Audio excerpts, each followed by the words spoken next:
I'm 1,000 pieces, still standing tall, a voice in the chaos. I've lived it all. I'm the wife, I'm a mother, a friend in the night, holding a broken, still holding the light. Shells in my pocket, dreams in my hands, building something they don't understand. The crafter of hope from shattered days, finding my strength in a million ways. They don't see the tears fall down in the shower, they don't know the pain behind the power. They only see me when I'm shining bright, not the battles I fight every night. But still I rise through the fire they made, through the hate, through the words they threw in my face. I'm still here, I'm still strong, this is where I belong. Mommy ramblings in my name, I built this fight through the pain. Every rebel that stayed by my side, you're the reason I survive. Still I rise, still I stand, with a broken heart and steady hand. They try to tear me down piece by piece, like I don't deserve a moment of peace. Was it just cause I didn't fit the mold, so they threw their stones and turned so cold? There are things I'll never say out loud, the kind of pain I don't need a crowd, but I carry it deep where the silence lives, and still find a way to give and give. And I smile when I go live like I'm okay, but they don't see the price I pay. I'm missing you with every breath I take, my sweet boy, my heart still breaks. But still I rose for the fire they made, through the hate, through the words they threw in my face. I'm still here, I'm still strong, this is where I belong. Mommy ramblings, this is me. Every left, still chasing dreams. Every rebel that never walked away. You're the light that got me through the grave. Still I rise, still out there, with your memory in my head. God, you carried me when I was weak, when I couldn't stand, you lifted me more times than I could ever say. You made a way, you made a way. And I've got dreams that won't let go, a foundation built, some love I know. For my son, for the words he played, I'll turn my loss into something that remains. Yeah, I rise, now I'm stronger than before. Every scar just opened up a door. I'm still here, hear me now. I won't break, I won't bow. Mommy rambling, loud and clear. This is my voice, this is my year. Every rebel, every heart, you've been with me from the start. Still I rise, still I fight, turning darkness into light. I'm still your mom, and I'll build something beautiful from all this pain.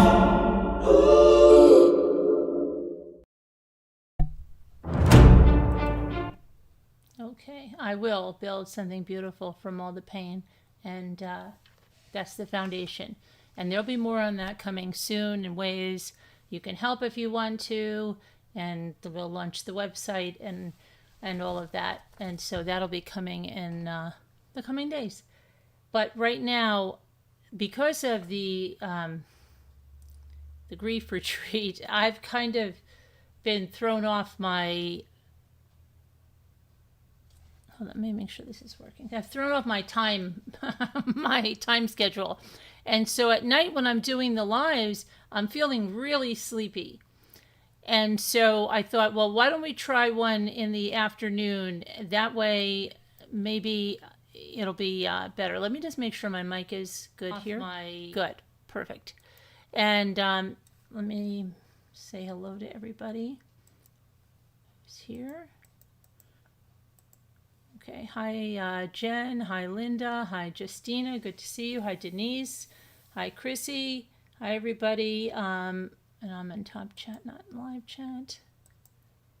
So we covered Mackenzie Shirilla extensively back, I think it was, I want to say during the summer. I think it started during the summer and into the fall. And so there's 2 playlists in the video description. So you might want to check those out. One is her jail calls. Now, I have all of her jail calls, and I put them all out there. I didn't put them in bits and pieces. There's some that are the complete volumes they go through. Some of them were singled out for certain things, so they're up there. But you can find them all in the jail call playlist.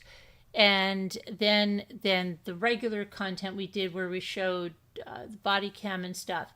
But there's a lot of people that are just discovering this case because of the Netflix documentary, The Crash, that are coming in not really knowing a lot other than what's in that documentary. And what's in that documentary is not everything in this case. And actually, it seems to have been slanted to favor Mackenzie. And it's left out some very important things like a lot of the text messages, yet it's put in certain things out of context and not with full disclosure of things that perhaps would implicate a victim, Dominic Russo, into, having something to do with this. And it's just crazy. So I want people to be aware of that there's a lot more that the Netflix documentary didn't show you. And you have to understand it seems to have been made with the input of Mackenzie's family, who believes that, as you can hear in the jail calls, that their daughter is innocent. And what is it that the father says? You got a raw deal, something, right? So she already had 2 appeals denied. The last appeal was denied because of the timeline that it was filed was too late, so it was just automatically denied.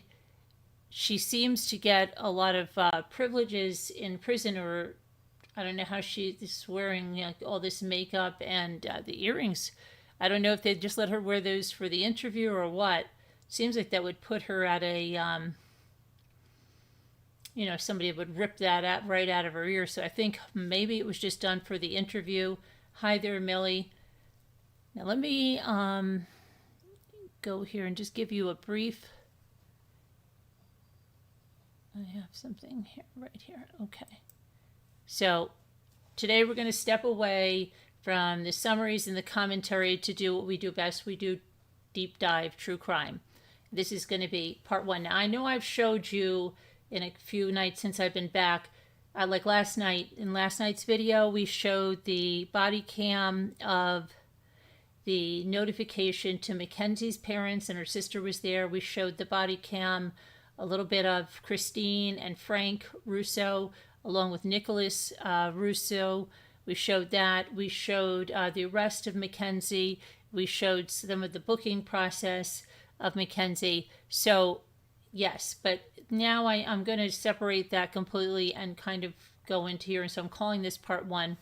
And we're going to go back in. We're going to look at some of the original files that I have, the investigative documents, the raw body cam video, the jail calls, the text messages, which I've read every, I want you to know, I've read every text message on a video, on a live video.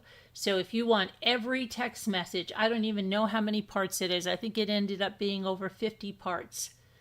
But they're there on this channel and in the playlist that I give you.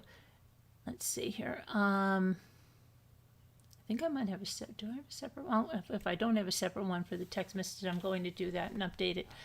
Let's see. So for those of you that don't know, in July of 2022, Dominic Russo, Davian Flanagan, and Mackenzie Shirilla, the driver, was 17, were in a horrific crash. They crashed into a brick building in Strongsville, Ohio.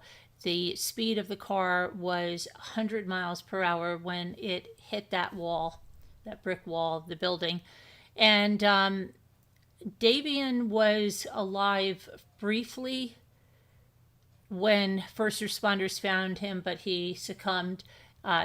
Dominic Russo was deceased when they got there, first responders got there, and Mackenzie, who had a seatbelt on, was still alive. And she gave the name Jacob for someone, and I do have a video where you hear her say that in the ambulance. I don't know why she misleads people to believing that there was a Jacob in the car, but it almost, as you saw last night, caused even more grief for someone, because they were saying Dominic Russo wasn't in the car. The officer was saying, I know Dominic Russo, and Dominic Russo wasn't in that car. Somebody send someone to Dominic Russo's house and see if he knows who was in that car. Meanwhile, Dominic Russo was in that car and he is deceased. It was horrible. And the way that whole thing was handled with the mother is absolutely horrific. But so this initially looked like a horrific teenage car accident. It turned into something far more dark when investigators pulled the data from the vehicle's black box, and they found out that there was no braking, and the acceleration up to 100 miles per hour, pedal pressed completely to the floor. And it was a controlled, intentional mission of death, which was driven by a toxic relationship dynamic between Mackenzie and Dominic. In 2023, a judge agreed, found her guilty of murder, and sentenced her to 15 years to life. Just recently, the appeals court looked at that conviction. They kept it in place again. 2 appeals denied.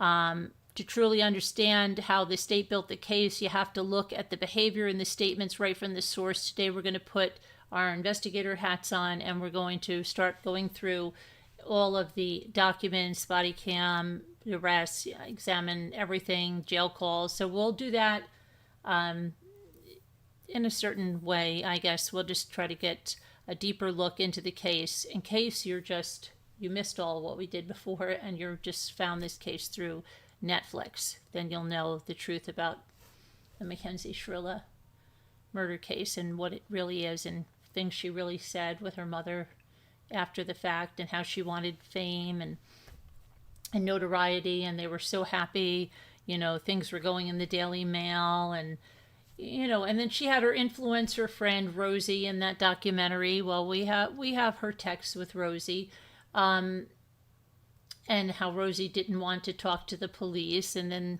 you saw a little glimpse of Bubba.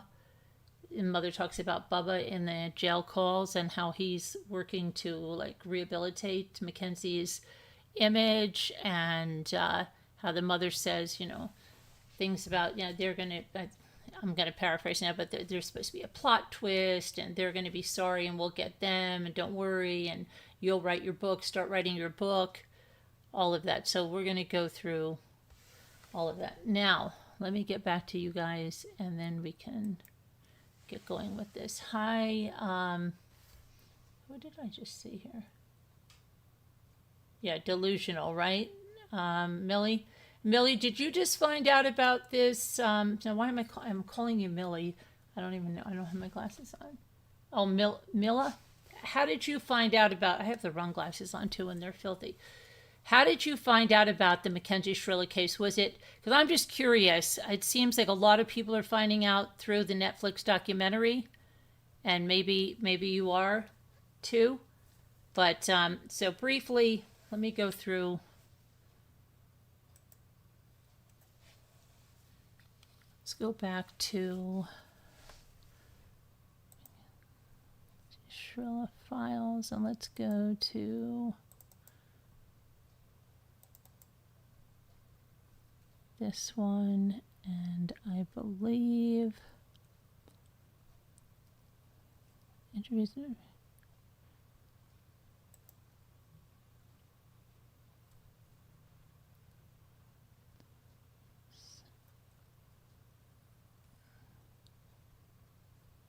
Okay, 731. Let's see what this one is here.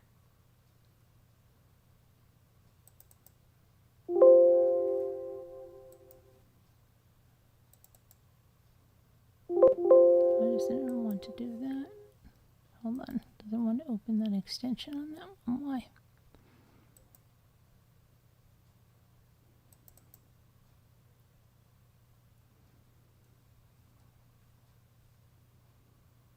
Oh, you know what? I think I'm in my...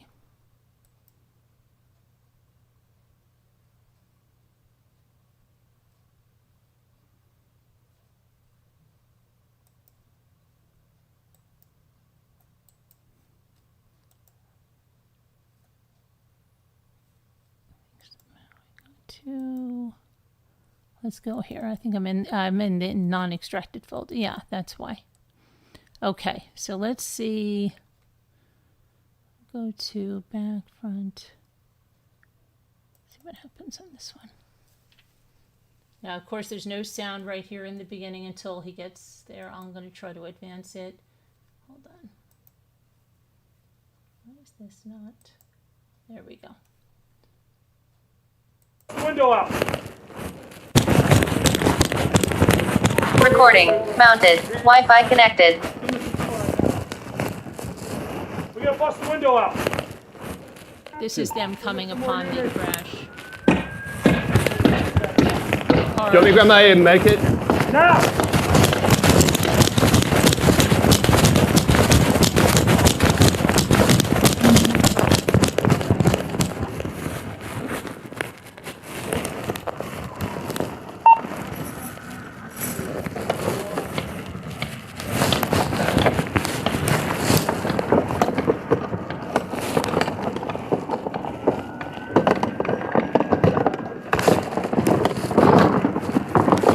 Days before she turned 18.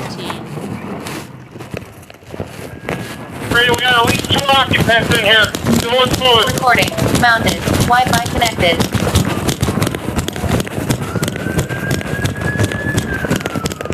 God, I'm 3 guys. Radio, 3 occupants. No one's conscious. No one's breathing. Bust that window out.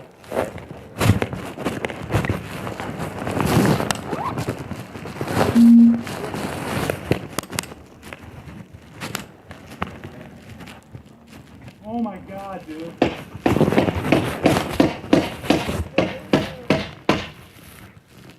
Who can hear my voice? Who's in here? Driver's radio. Driver. Breathing, unconscious. I copy. Radio, they're gonna need full extraction at all 3. Come here. Let him call it in. Radio, plates John, Ida, Boy 3692. Holy shit, man. Hey.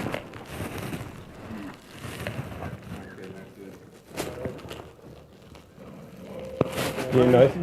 I copy. You need a knife? Here. This is bad, guys. Here's the knife. She's alive. We got to get her out somehow. All right. Reach up on us.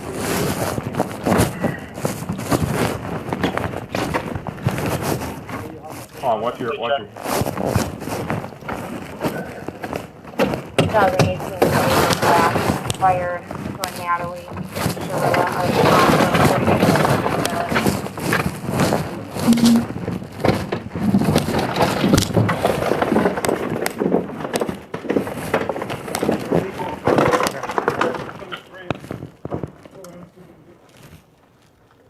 Here, cut that out. Cut that out.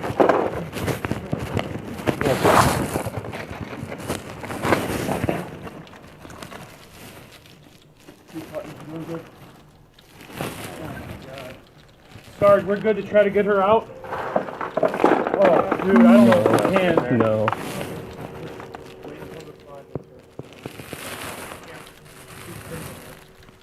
Oh my God. You see her, she's breathing. Head flat. Let's keep her to these guys.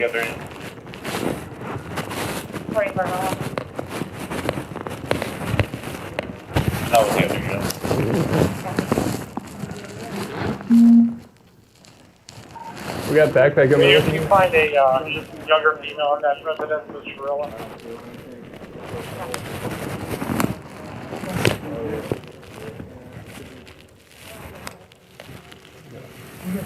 still on. Yeah. Yeah, they're both.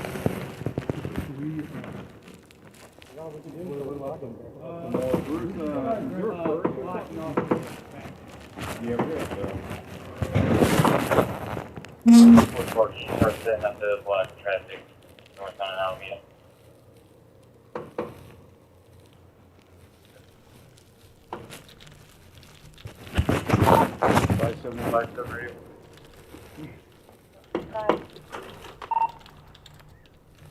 Advise fire.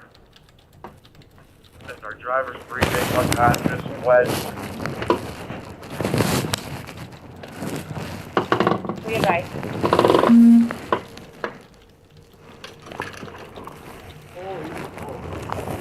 The last thing you expect to see. Fucking.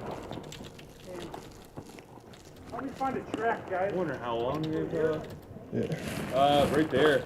You can see it. Smashed right through the sign. Yeah, I came through here. There's nothing here. Here. 17-year-old female Mackenzie.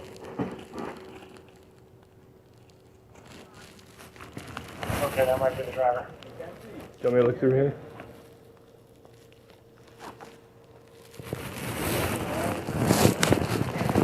Talking? Yeah. Talking? Yeah.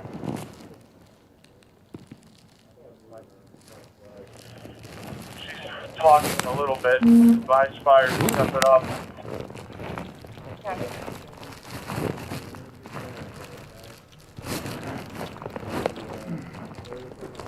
Like, there's nothing out. I checked.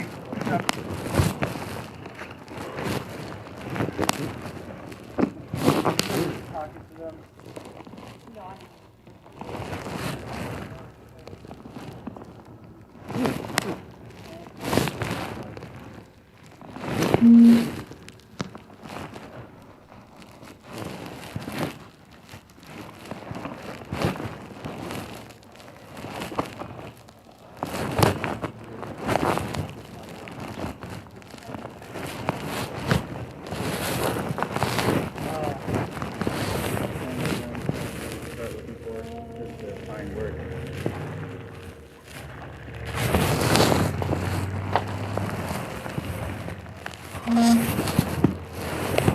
Grab your med kit.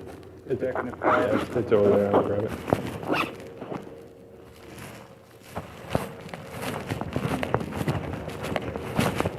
Split in half and get in the building.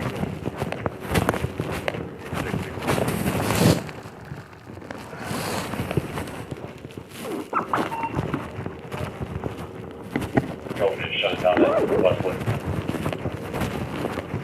That's the sign they hit. See, hit that sign first. Hello, Jen. Jen is Gypsy. Yeah, that's fine.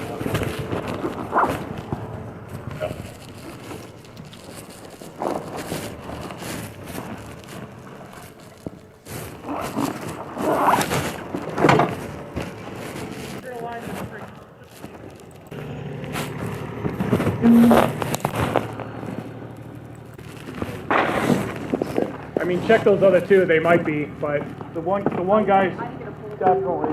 Yeah. You got that, get the ram thing, that, yellow one. The last thing, yeah, go ahead, through the door. Hang on. Yeah, I got this door.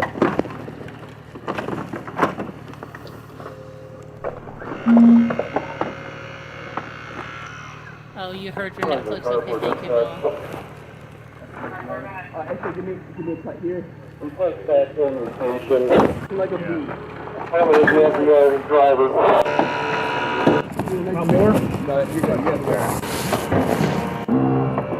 Yeah, watch your hands. Yeah. Trying to find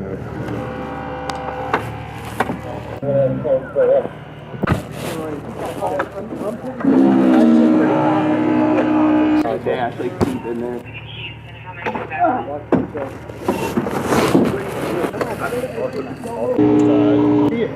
You want me to see it at You can't night? barely see it. Right. the person just called and kept going, I'll never Watching your know. videos Yeah. and the text Yeah. messages, and I Yeah. think that during the relationship, Mackenzie probably were like, denies yeah, I don't her wanna own look at it, actions, then confronts and afterwards attacks and plays the victim. Yes, I agree with you, Mila. I couldn't find the bag at all. Hey, it might be underneath the influence.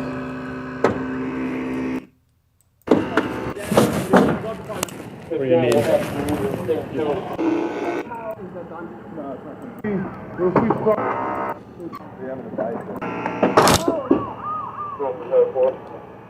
Second life was canceled. You hear her I'll just get it up a little bit. right here when they get this. She says, ow, ow, listen. You can grab the shoulder, pull it towards you. Attention car 4.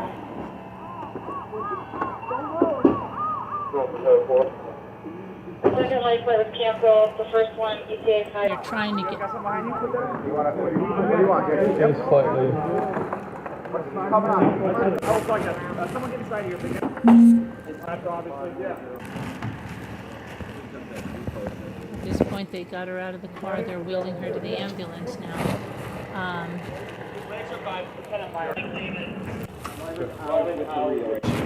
Sarge, you want him out or leave him? They're asking. Since he's DOA, so they want out or just leave him?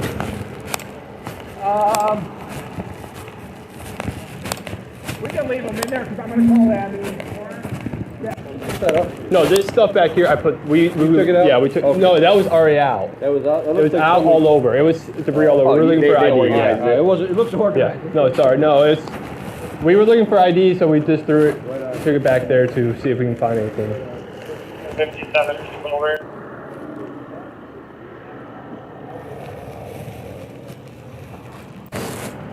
Fire and medic.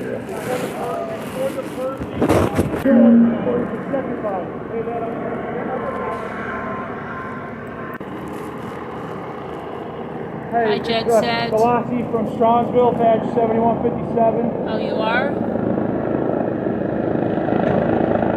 Oh, okay, thanks for listening.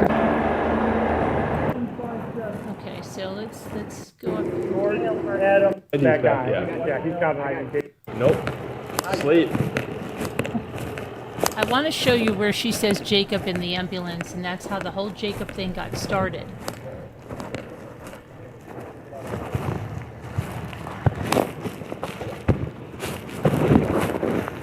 We're ready for ME to come right through the body, correct? Yeah. Yes, we're ready. They're ready for the medical examiner for Dominic and Davian. But they don't have a positive ID on them. They don't even know that's Dominic We were able Russo. to find The ID's that back, guy. yeah. Yeah, he's got an ID. Davian, the other each has an ID. This guy, all we know is his name is Jacob. Jacob, see? Here's where the Jacob's coming from. I'm going to show you. Yep. Why she said Jacob, I don't know. EMS has it back in the vehicle again. Yeah. And then the driver's ID, I don't know. Okay, let me show you why they got Jacob. I'm going to grab that.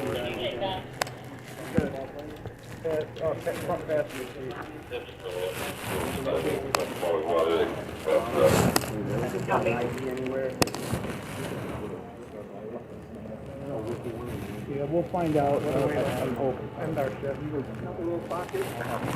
I'm going to show you where she says Jacob.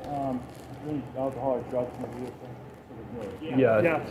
Okay. Drugs. What type of drugs? Mushrooms. Yeah, marijuana, weed. mushrooms, marijuana, and mushrooms. Alcohol cocktails. There are also grinders in that the bag. Not that we can see. I'm going to stop this and I'm going to show you. I'm going to show you how everybody got to Jacob, okay? And it came straight from Mackenzie. So I'm going to put this here, and you're going to hear.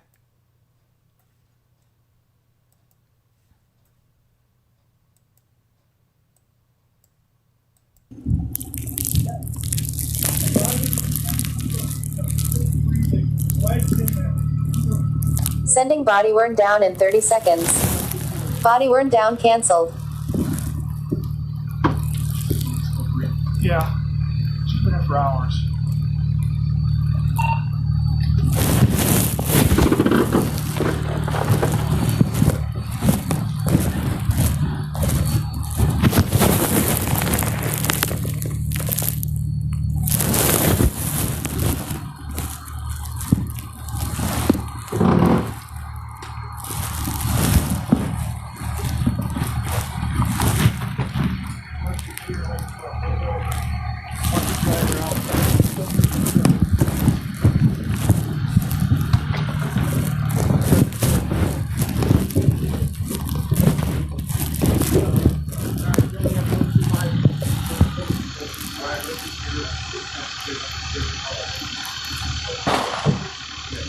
Check those other two, they might be, but the one guy definitely. The front passenger, he's...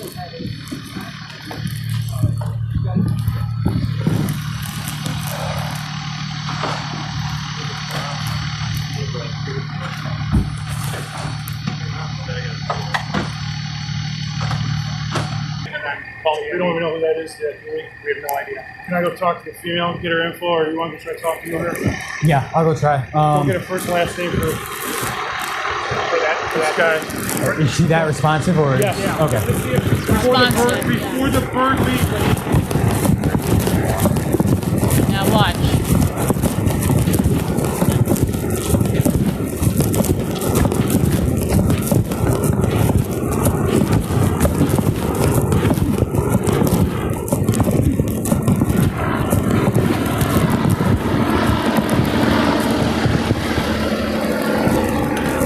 She's in this ambulance.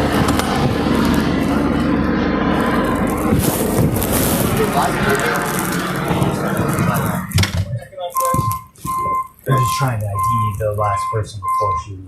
Okay. Do you remember, what were the names of the people that were in the car? Dom and David? Davian? Damien? Davion. Do you know his last name? Okay. Do you know where he lives? Staying with her in She town. says Dom and Davion. Becomes Jacob. How?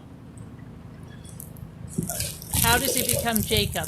Bird landing. Am I good to jump out? Yeah, you're good. Don't move right now, Tom. We're gonna pull up more. Don't Okay, move. I can wait. I can wait. There's a couple down there. Yeah. How does it become Jacob? You want to listen to that again? She says Dom and Davian. But There's a couple down there. Yeah.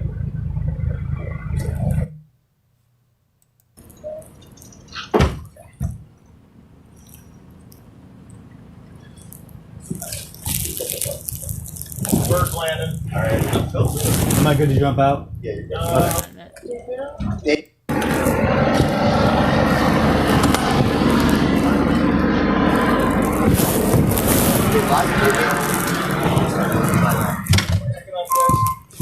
They're just trying to ID the last person before she leaves.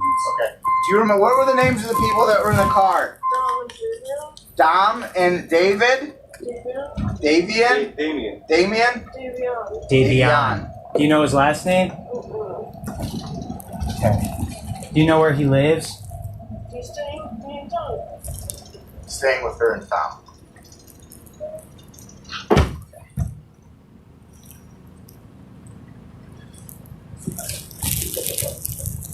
Bird landing. Am I good to jump out? Yeah, you're good. Don't move right now, Tom. We're gonna pull up more. Don't Okay, move. I can wait. I can wait. There's a couple down there. Rewriting your resume till the cows come home? Introducing Indeed. hold on, there's got an ad here. How do they not have Dom? Tell me, because it doesn't make any sense. All right, let's see. Getting Jacob or Davion. Yeah, I know. Jacob. How did they?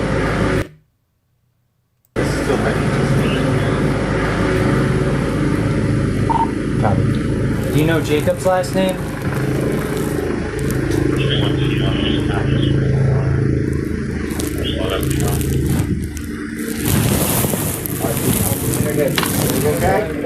Where the freak is Jacob coming from, right?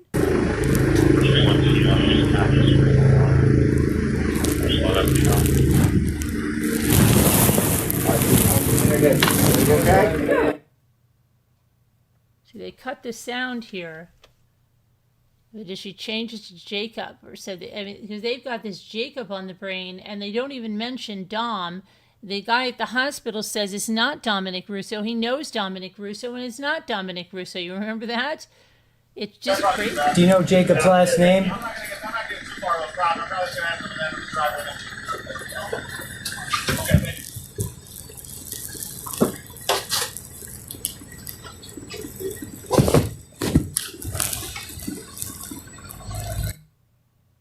Was she intentionally misleading them? Like, what the heck was going on?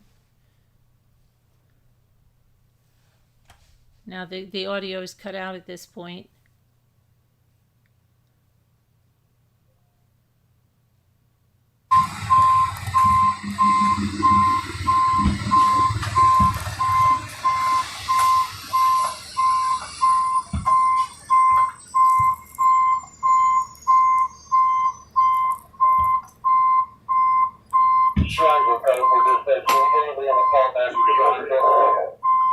I got the birthday, but the address was too quick before I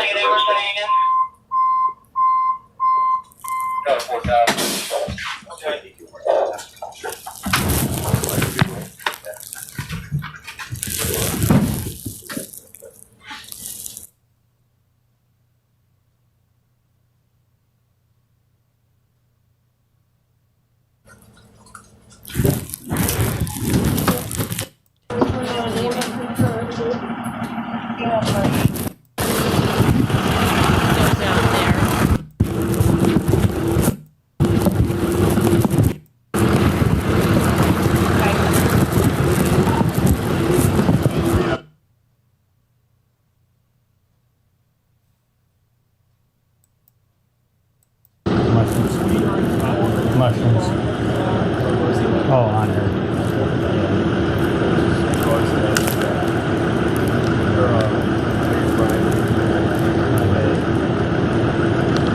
You got some ID on one of the kids? He has one. We have 2 out of the 3 ID. The third one, all we know is his first name is Jacob. It's local kids? It's hard to tell. She's getting work done, so I can't talk to her too much. Okay. They're taking her to Life Flight right now. Oh, you're just getting this verbally from the third? Yeah, it's such a mess. It's hard to get IDs actually in there. We got 2. We got her ID and DOA in here. I think he has multiple. We have a third one. But I don't think we have got them. Hi, Margaret. So good to see you. How are you doing?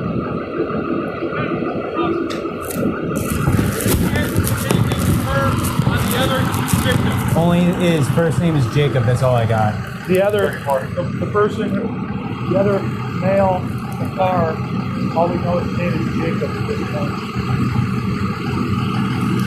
He looks like a black male, is that correct? Is it? Yes. It is. Go ahead. I'm gonna secure this in the car with that.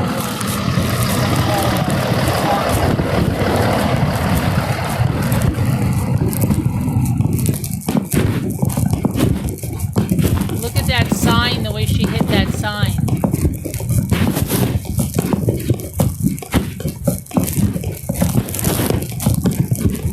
I could only get a first name on the third guy before she stopped answering. Okay. They have a pretty good camera angle. Oh, okay, cool. Just know that the second DOA's name is Jacob. Working from there. Okay. She had mushrooms and scale on her. I secured it in my car. Oh, okay.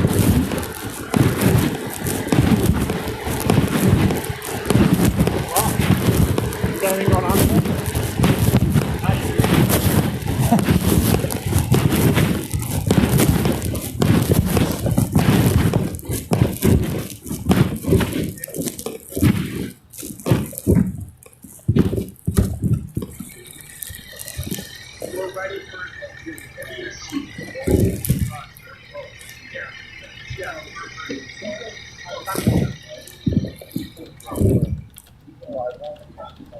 A vet told Rob Lowe this about cottage cheese and aging dogs. Watch this. That's great, Margaret. We're going to plan early this year and try to get things really organized.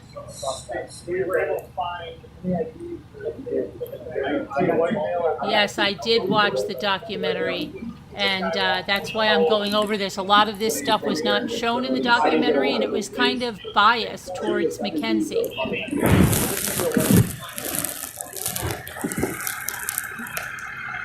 Margaret, have you seen the way Christine Russo, Dominic's mother, was informed that her son was deceased?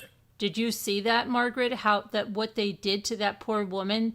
Right immediately after telling her, asking her if there's anyone here for you, and she explains that no, and her son's asleep, and Nicholas having, I think he has Asperger's or something, and just he was asleep. They just immediately unload on her. The chaplain's there. He doesn't even say a prayer. The woman wants to get out of her skin, and they want to keep pushing her down in the chair. It was terrible.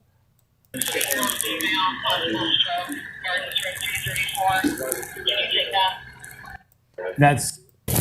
So this is how they got everything screwed up.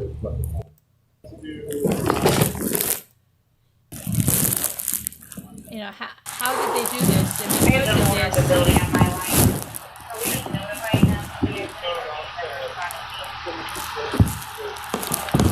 I believe 21 are both of them. They thought this wasn't, Dom in there. And then the police officer says, oh, no, I know Dom Russo. That's not Dom Russo in there. Can someone send someone to Dom Russo's house and see if he knows who is in that car that crashed? Well, do you know why? It was because she's trying to collect money on it, and they're not allowed to. Why the dumb sister is going to get a law passed so she can't. Oh, Dom's sister. Yeah, Dom's sister's trying to get the law passed. Yeah, but Christine Russo, the mother, did not appear in that documentary, and the father at first, Frank, he was feeling sorry for Mackenzie. Now it looks like it's shifting a little bit, okay? But at first, he was in support of Mackenzie, and Christine Russo wasn't. And we're going to show you Christine Russo's text, which I'll probably do now, the text that Mackenzie was sending to Christine Russo. At first, Christine Russo was supporting Mackenzie because she thought she didn't know exactly what had happened. Okay, so then they found that recording that was on another phone that was given to them that just showed how abusive Mackenzie was and how Dom essentially was completely abused. Why hasn't it been brought up anywhere? The only reason Mackenzie had a scale in drugs on here is because she carried them for Dom. What do you mean? Who's that now? Let me see. That is Kane. We went over text messages where you do see she is selling things and getting supplied with the things from Dom. No one is saying that there weren't problems in the relationship. No one is saying that they were 100% angels. They weren't. We know that there was drug dealing going on. Did they deserve to die like this? No.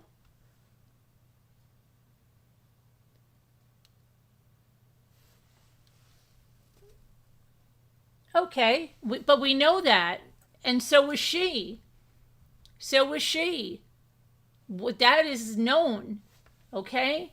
Yes, that's known. They were selling. Yes, they were.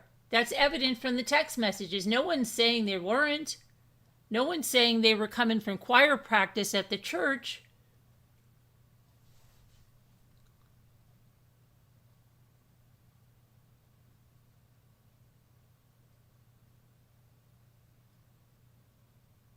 You know? So it has been brought up on here. We read every text message. We didn't censor or try to sanitize anything. We put the truth out. We put the facts out. It's what we did. So I don't know where you've been watching, but if you're watching the text messages I put out, that's all in there about the sales.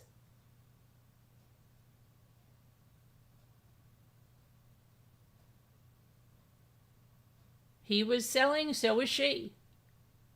So were, you know, others that we talked about, but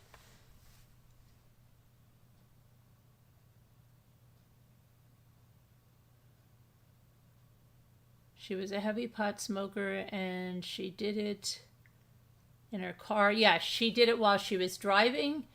Absolutely.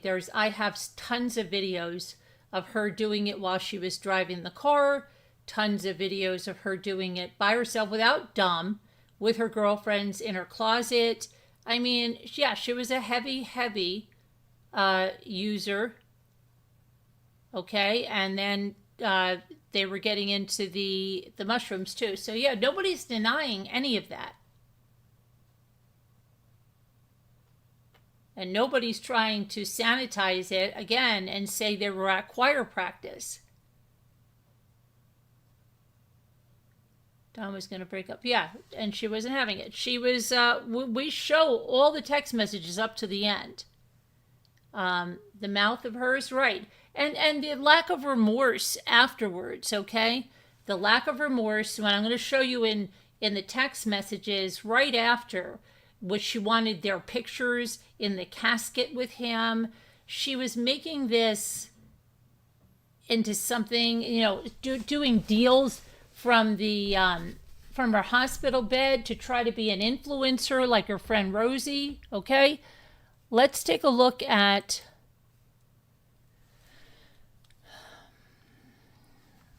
hold on 1 second.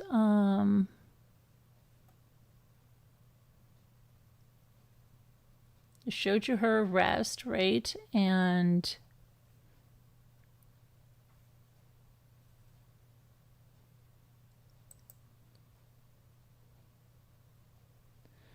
this, I believe, is Dom's father trying. This is Dom's father. There's no sound yet. Okay. But they said they're.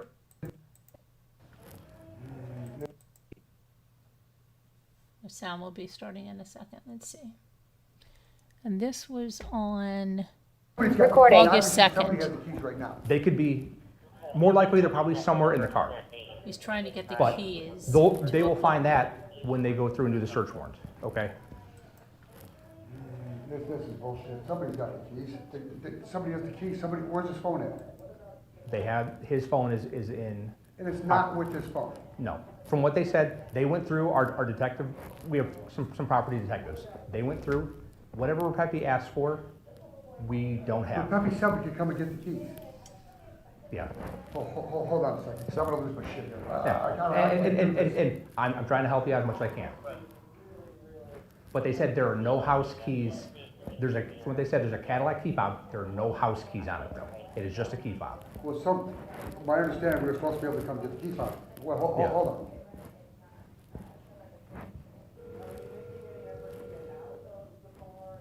I don't get it. Yeah. Hey, listen, talk to this police officer, because I don't understand what he's telling me. It's like we should just kick in the door or something. It's because, hold on a second. Yeah. Hi, Christine? Yes. Hi, Sergeant Cadet. So they looked, we have the Cadillac key fob, but there's no house keys on that key fob. Well, that's a key to my car. That's my car. Okay. You have to at least give me the key fob. I will see if there's a detective working, because I don't have access to that. Let me see if the one detective's working who has access to it, one of our property guys. Okay. But everything else, they're doing a search warrant on the car on Thursday. So. Like, did he die with anything else in his pockets, like a wallet or Well, ID or anything? Or anything. No, you just don't know that. I don't know, unfortunately. And anything that would have been on him would have been down at the coroner's office. Okay. So. Right, so his belongings were probably maybe in the car, the keys, maybe. Correct. Who knows? We didn't even take an ID. I don't know. Well, correct. I don't know. Yeah. What about a cell phone? We- Where's a cell phone? We have a couple cell phones. I don't know, once again, I wasn't working, but I know they have at least 1 or 2 cell phones that we have in evidence. So when can I get those back? Probably once they're done with their. This is Dominic's mother, and she's an warrant attorney on the phone. So, once again, I'm not working the case, so I can't give you specifics, you know what I mean? Yeah, I totally get why.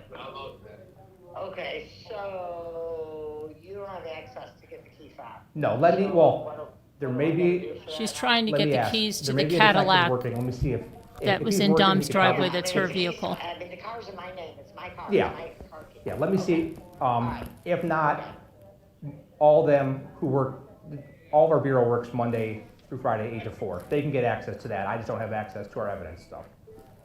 Okay. So let me go see if he's working, and he could probably get that. Okay.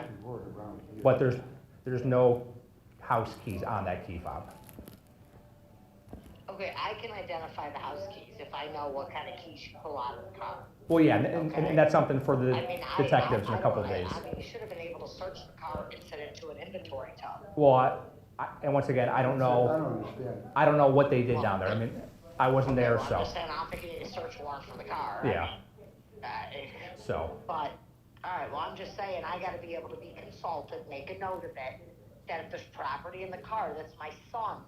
Okay, it's not getting released to the other family. Well, no, And yeah. same with that other little black kid, okay? No, correct. They're gonna go, I mean, they'll go through all of it. I don't, once again, you'll have to talk to the detectives when they do all that Well, stuff. nobody calls us back, so make some notes. Well, yeah, so you wanna talk to, I mean, at least Sergeant Cravatis is the one who's in charge of the bureau, so maybe try. Okay. And actually, unfortunately, I think he was out of the office today, so. All right, well, make sure you give my ex-husband the contact information of who I have to contact, so that there's no confusion. Nope, okay? I will. And then let me go check to see if our detective's working, so give me 1 minute to see if he's here. Hey, did Dominic wear the suit later on? Okay, that's the end of that one. And what is this one? Let me see. This is. Let me just see what this one is. Looks like some kind of a Just phone. leave the house over. What do you care? Recording. All right. No, I even told her, I was like, just tell them they can search the car, what do you care? Yeah, so. And she's like, I forget, it wasn't her car. I was thinking, I was sitting in the car this morning. Yeah, so. The other car was. They're all gone for the day. Okay, That's Sergeant Cravatis. He should be in tomorrow, if not Lieutenant Mason. okay, so who do we want? Sergeant Cravatis. Okay. Try him first. Usually, they're here 8 to 4. Okay. All of our detectives are gone. The one guy just left at 6 o'clock. Right. Who has access to it. And unfortunately, I don't have any access Right. to it. Well, the key to the house is what we need, so. Correct. And they checked the key fob and it wasn't on that, so it's probably in the car. And, Right. and until they do the search warrant on her car, they can't, So what do you gotta do to get a search warrant on a car? I don't know. they have it, they just have to execute it. That's all. I'm sorry? They have to they're doing all the paperwork and then they'll So I execute. know how you're trying to get a search warrant for somebody's house, but what do you do for a car? Same thing, you gotta Yeah. go to a judge and shit? Correct, same exact thing. So. Like, you think it's just like, when it's broad daylight, the whole car's ripped open, you know? Yeah, what part of the part is, thing too is, once they tow it from there, and because we as patrol officers don't do all that. The detectives go back and do it, and you have that time frame of, the case kind of goes cold where, when they're down there, they can look, but once they tow it, you do a basic inventory, but. Shit disappears and the car's Well, ripped correct. right open too. But that's where we have it secured.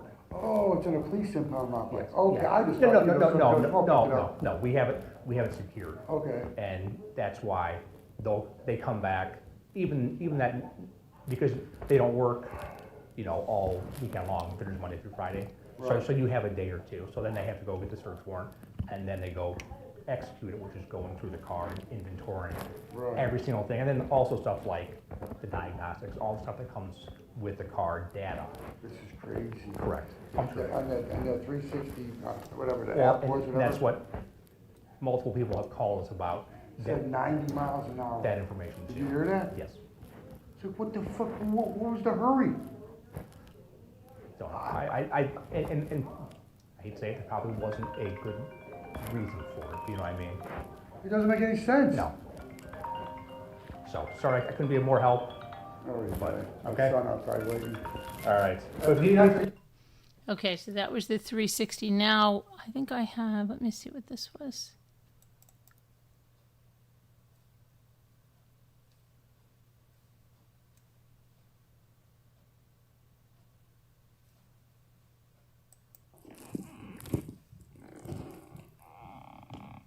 $71 10 Rio. Go ahead, 10. Out in the lobby. 10-4. Hello. How are you two? What can I help you with? So we have David's like 360. We don't. You guys have about one big crash in the speed road. Yeah. But we wanted to bring it up. We were talking to my mom about it. She said it'd probably be best just in case. Sure. So we had this like when they crashed and speed and all of that. We just wanted to bring it in just in case. Yep. Yeah. Because she said that she didn't see anything about it, and she said to be safe, just to bring it all into you guys so that you could see it. But Yeah. We've got it already. Okay. Yep. Thank you though. Yep. Did you knew those two? Yeah. Okay. Okay. All right. Well, I'm very sorry for your losses. Yep. Yeah. Thank you for bringing that in. They do have it. The detectives have been putting some serious work in on it just to try to cover all the bases and everything. So, yeah, we appreciate it. All right. You're welcome. Take care. Okay. So that was them bringing in the 360 information, Davion's phone, but they already have it because there were two others that brought it in, and that's where they got all the stuff about the speed and how fast she was going and all of that. Do you have some recording for us? Okay. Oh, we have more people in here. I wasn't expecting These that. kids are the ones that brought this in.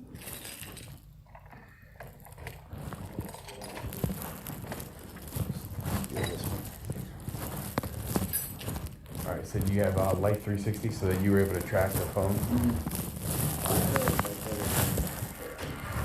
Okay, how fast? It shows the top speed where they broke. About 90 miles an hour, I heard. It says exactly So, 90. yeah, It Okay. said they didn't there hit was the brakes. no hard braking Right. until, like, it'll show you when they hard brake, and that was when they hit the wall. It didn't Okay. even say they hard brake when they hit the sign.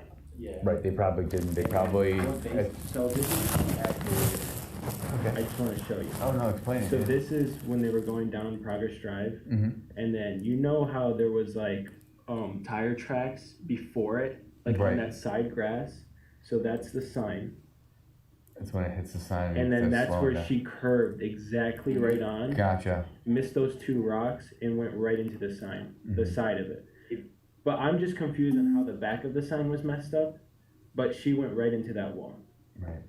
No, so you can see like the hard braking was And right they hit at the the building. wall, They hit and the then her high speed was after the hard braking. was, Right. yeah, 90 miles per hour. So it said it's a recording. Does that play? So, I mean, how does, what does so it mean? Or basically just how it works- screenshots? It's just a tracker. Yeah, it's like my Okay. parents have me in a circle so they can see where I'm going. It just follows you wherever Right. you go. And Davion had us in it. Yeah, we had Okay. we had a bunch of us. We had all of our friends in it. Like Okay. Davion was in it too. We can literally see where Davion has been So I for don't the know if past you guys however know. long you need to know. Okay. Like, we can show you where I he don't was know at, if you where guys know they were at a party before this. We do have information as to other places they were going to. I'm not sure what the detectives have, but they know they have statements from other people of parties that they were potentially at.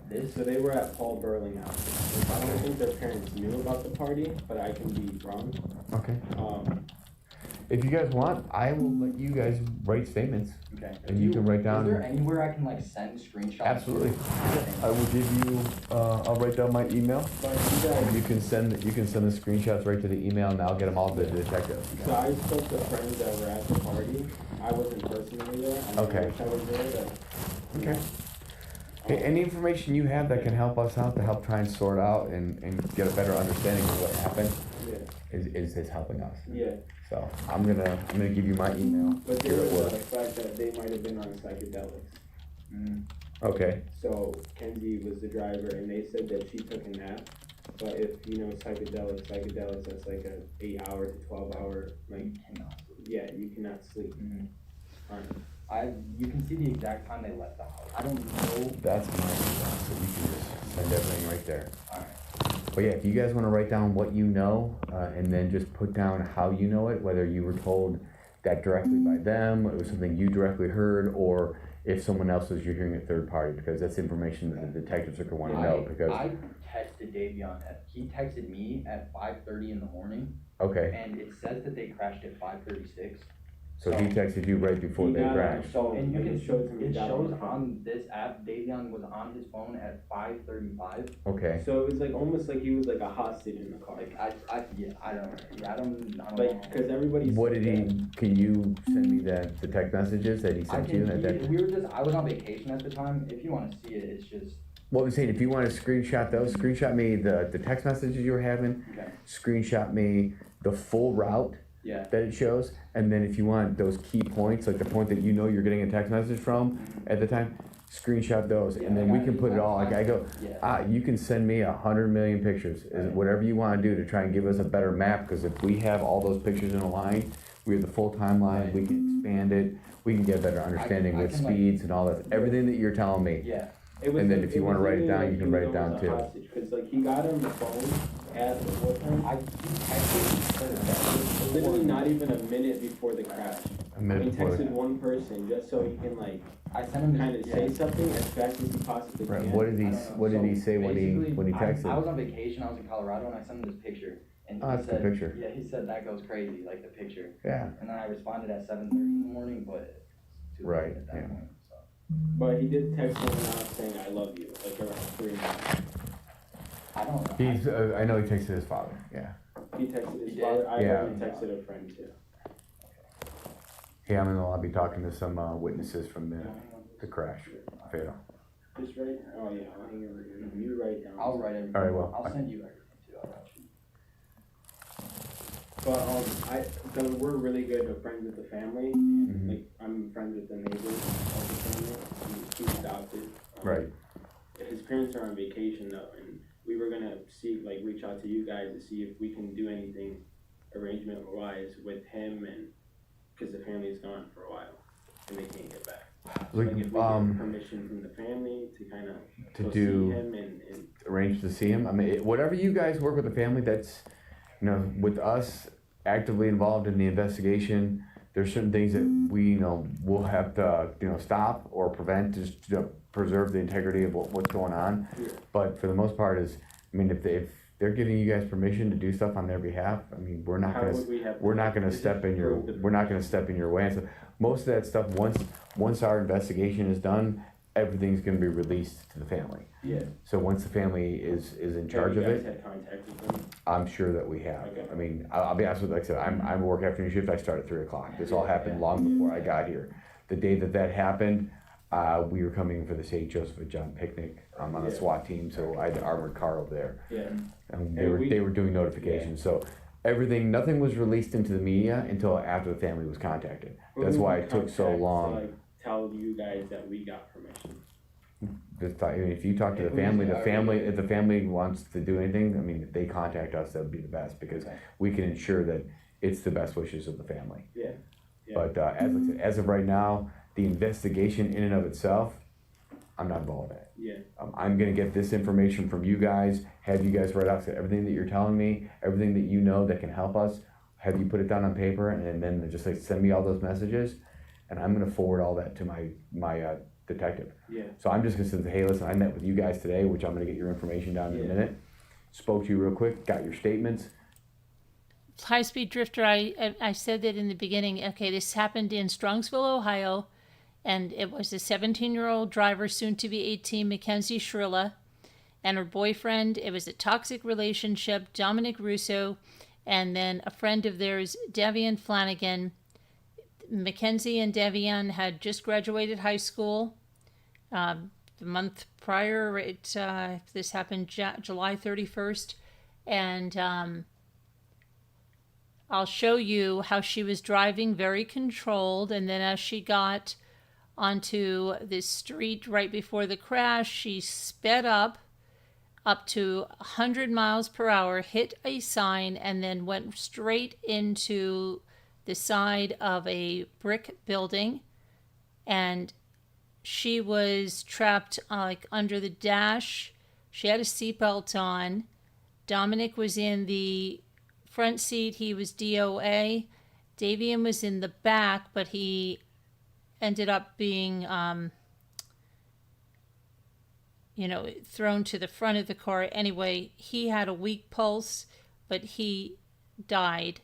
And she was the only survivor.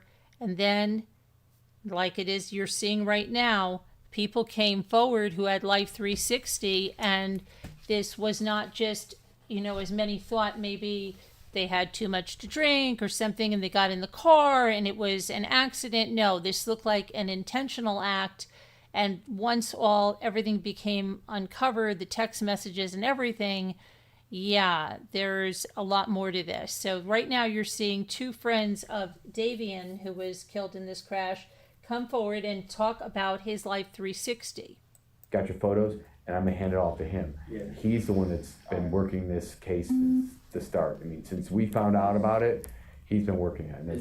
Is there any way we can talk to him or not? He's not here. He's not here right now. He went home at 4. Okay. That's what I'm saying. It's like, I'm just helping get this stuff to him. I will actually call him as soon as I'm done talking to you guys and let him know who I talked to and give him a heads up so that when he comes in the morning that he's got more screenshots, he's got more information. Meeting with him or Yeah, absolutely.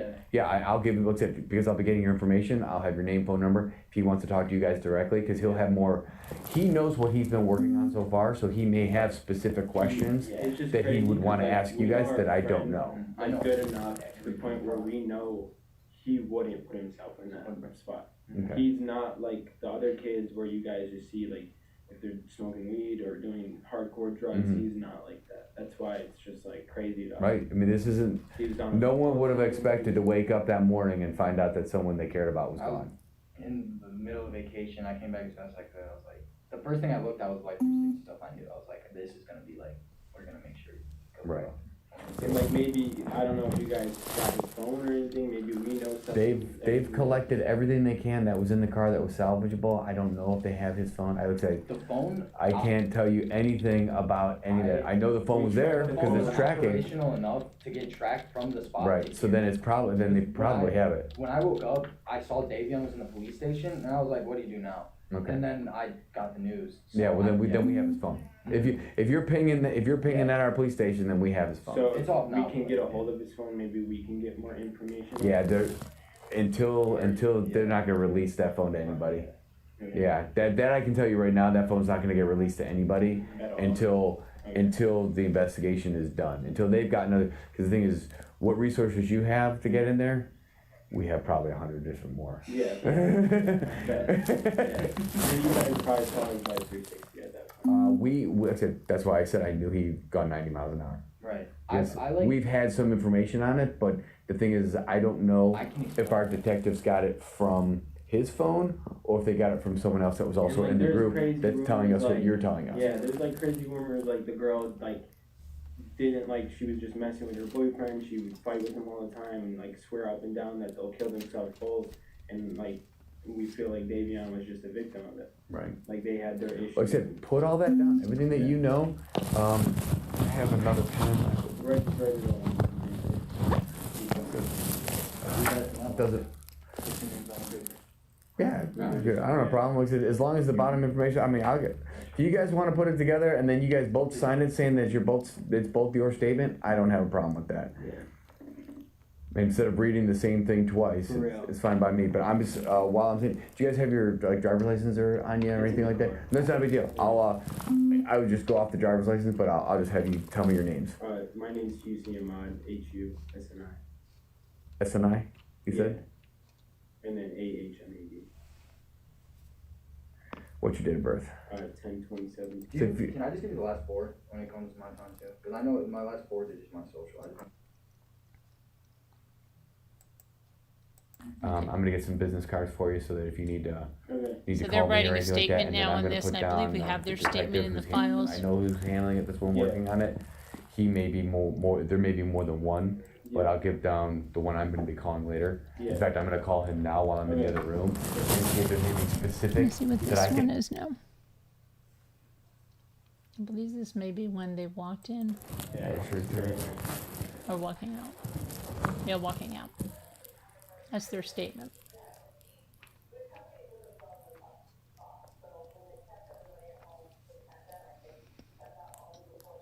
And we have that statement.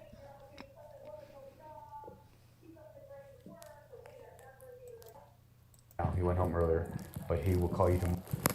I've already contacted Detective Huzu, and he says That's he the is lead going detective, to call Detective you. Huzu. He said he's obviously not working right now. He went home earlier, but he will call you tomorrow, most likely set up something. I mean, this is very critical information. You guys gotten, or? Like I said, I don't know what he's been working on this thing since the start. Since Sunday morning, he came in right away and started working this thing. And it makes sense with that app. It's just like, if the kid was in the back seat, they were dating, they're having problems, like they're fighting, she got mad. She's always like, there's lots of people that have come up to me and said they've always fought, like everybody, like I can probably pull a lot of witnesses to say that and testify for that. They've always fought, they've always argued over retarded stuff, and maybe they were fighting, they were on the psychedelics, and she hit the gas, the floor, and it shows you that they literally hit the gas right when they got into that area. They were driving fine for like 15 minutes. Right. How all of a sudden you drive good for 15 minutes, you drive bad for like 2 minutes, right? And you're 5 minutes away from the house, right? And he was staying at Dominic's house. Right. His parents were on vacation, Mm-hmm. and so it just like that's what we're stuck around right. Right. You're trying to wrap your head around some understanding of why this thing happened. You can see where the tire tracks were before they even entered like the area where they crashed, and Life 360 shows that exactly. Right. Like so, like how accurate is this app? Yeah, the app is extremely. I was actually just talking to one of the guys, and like, man, my kid's old enough to drive. I told him I'm gonna be putting that on my phone. Yeah. Like when I have that's a kids, phenomenal app. always, like 100%. Yeah, my little kid's 4, so he doesn't have a phone yet. But when he's getting a phone, he's getting that app on there. For real, the first app like to be installed, and like thank God, like his parents didn't have it on his because they kind of gave him some more trust, and they're like, go ahead, you're good, like you're an adult now, but he always kept it with his friends, and right. And yeah, it's just crazy and it's tragic that like one good kid, like. I mean, they're all good kids, but one good kid that just didn't do any of that stuff and just was in the wrong crowd at that time. Right. It's just wanting Like a place to stay. We're gathering all the information we can. Like I said, I wish I had more information for you. Again, I'm not in charge of that. I'm not a detective.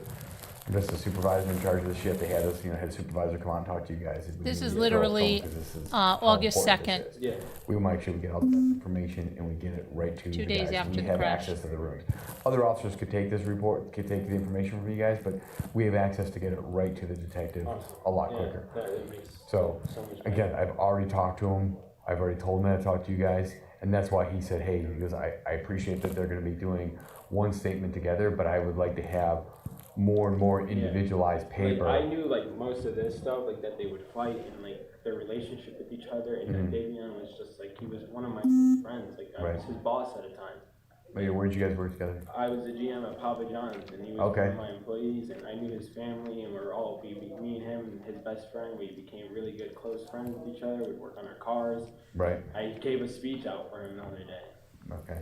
You were at the vigil? Yeah, I was the one that hosted it. Okay.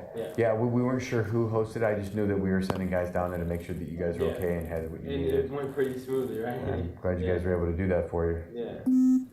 It was, it's just crazy. But yeah, I'll look forward to his call. Yeah, I'll, like I said, I'm just waiting for Tyler to be done, and once he's done, like I said, I'm gonna go back, give the detective another phone call, let him know that I have everything, and then I'm gonna be, getting it right onto his desk, so that when he comes in the morning, he'll have it right away. Again, he'll contact you guys and let you know when, actually not let you know, but find out when it's good for you guys to come up again, and he'll talk to you guys, because he might have, like I said, he probably has a bunch of other stuff that I have no idea. Drugs might not even be a factor, let's say, right? Mm-hmm. And they crashed because they got mad, right? Right. There's no or they're trying to race or trying to hit the gas, but it doesn't make sense that he was on his phone. If someone was like on their phone, they're not paying attention to their right. If he was trying to join in it and let's go fast. Right. If he was party to it, he wouldn't be playing on his phone. He wouldn't be on it. Right. And so like, it was either a fighting factor, and the drugs, or it was just probably the drugs. Which, honestly, I think it was the fighting. Because they said that she took a nap before she left, but again, if it's psychedelics, which we think they were on, 8 hour, 12 hour range. And even after that, you're probably not even good. So like that's, I don't know. If once the blood test comes back though, that's what's gonna tell us. Right. Like, Like I said, the detectives are working on all that. Like I said, I wish I had more information. I'm right now just collecting it for them so they can help work through their case and their investigation. So. Yeah. And we're just trying to get it all done for his parents, so they don't have to, Right. So they don't have to deal with that. Do you know when they're coming back? They haven't set a date. Okay, I wasn't sure if you. I knew you were talking to them. I wasn't sure if you. Were... They have like 40 family members on vacation with them right now. Okay. So it's like hard to just get everybody out. I guess at the same time. Totally understand. I guess we're just not in their position, so I can't really say anything for them. All set? There's your statements. We're all good here.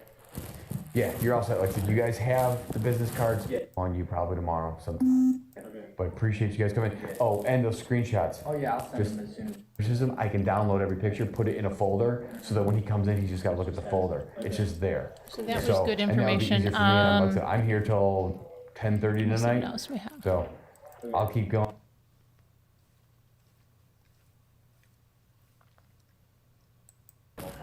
So yesterday, and I got So, nothing back. well, Oh, this was the beginning of the did you talk phone. to somebody? Yeah, I think my ex-wife called up and told me to come get him. She must have talked to somebody. Okay, let me see. Do you know? And another thing is this Davion kid, the other boy that got killed in the accident, he had a 360 life something. I don't know if you guys are aware of this Yes. already. Yep. Okay, because Yep. I tried calling the police officer yesterday and I got So, nothing back. well, the officer who handled the incident that night is on night shift. Okay. But then our detective's already working it. Oh, It's just the one detective who's working it is out of the office. He's back Thursday. Oh, okay. But no. I just figured to make yours life easier. Nope, It right. said they were going 90 miles an hour and shit. There's multiple people who kind of relayed that information to us. Right. So, do you know who she talked? I'll take a look. Do you know? Can't be much. Gold chain, phone, keys to his house is what we really need. Okay. Especially we need clothes to give the people tomorrow, a suit and shit like that. Okay, let me. I gotta tell you real quick. Yeah. So go ahead. No, go ahead. Let me see. I might have to make some phone calls. So let me see here. Because part of the problem is I don't have access to the evidence lockers if they're locked up in there. So. Call real quick and see if she knows who she talked to. Hold on. Call Chris X. That'll make your job easier. Calling Chris X.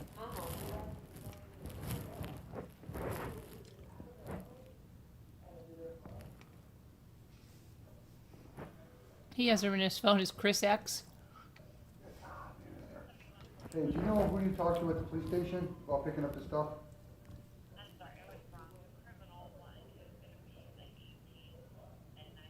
Well, Pepe's funeral home said they talked to. Okay. Probably one of the detectives. Okay, we got.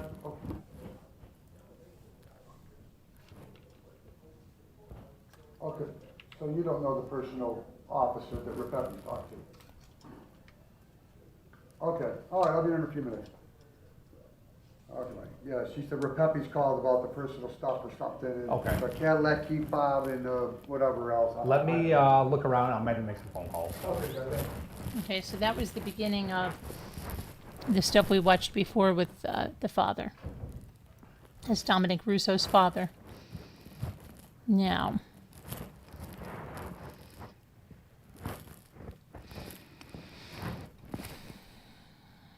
I just want to go into, let me see here.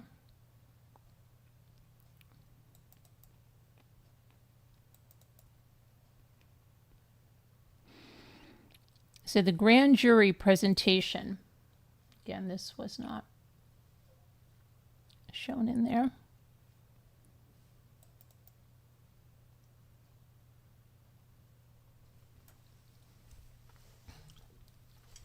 So this will give you some background too.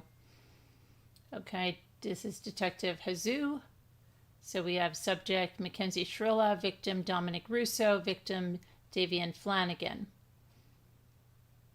July 31st, 2022 at 6:15 a.m., City of Strongsville, Cuyahoga County, State of Ohio. A passerby called 911 to report a motor vehicle crash.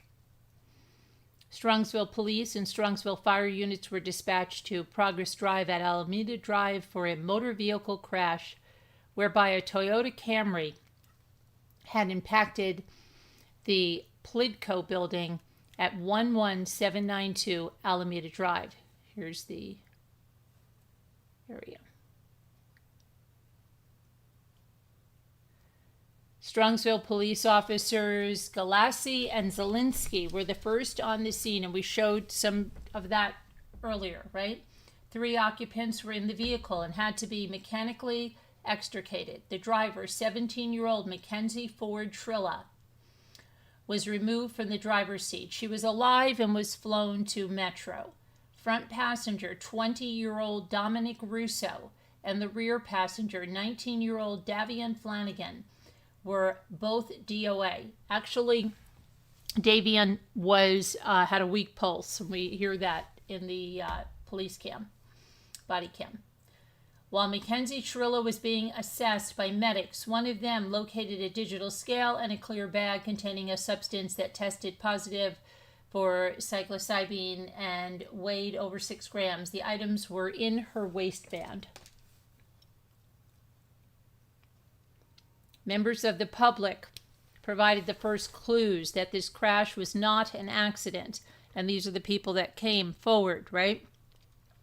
Tyler Croy, Husni Ahmed, Kelly Raja, and Diane Fosnight provided screenshots from Davian Flanagan's Life 360 app, which showed the vehicle was traveling 90 miles per hour in a posted 35 mile per hour zone.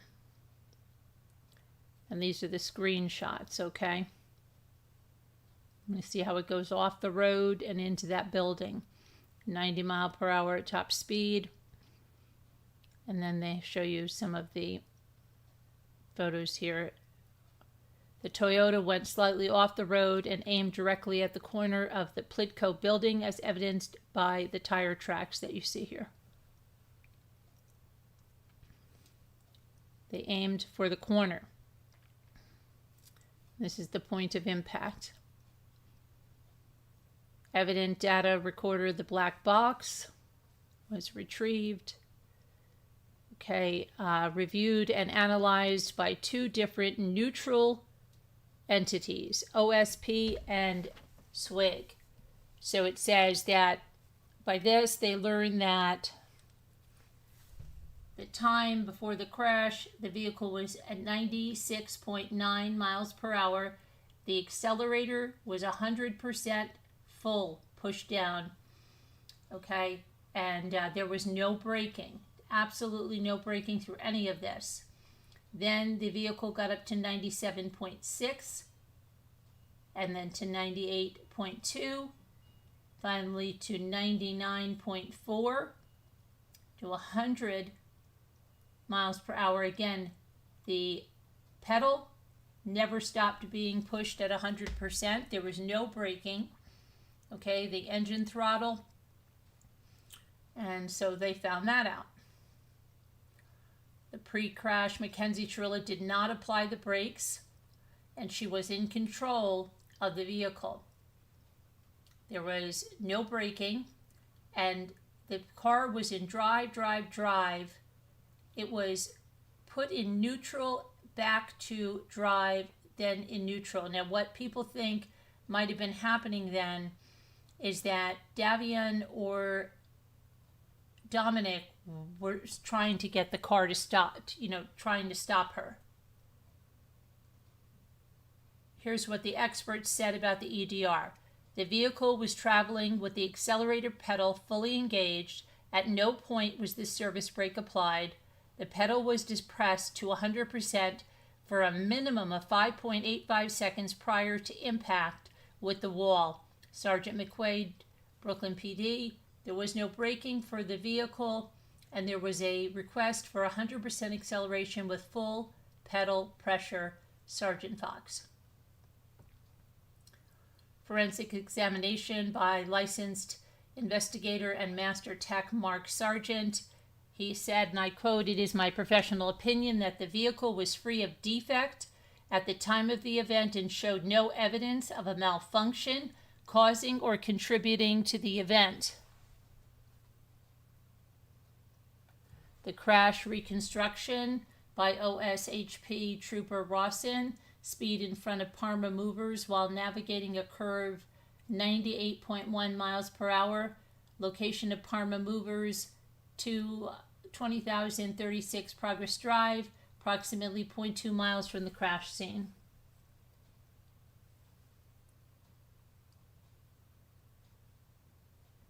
Medical records in the toxicology report.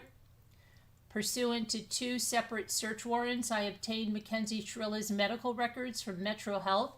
Physicians confirmed in the reports and tested at the PC hearing that Mackenzie Shirilla did not suffer from any condition that would have contributed or caused the crash.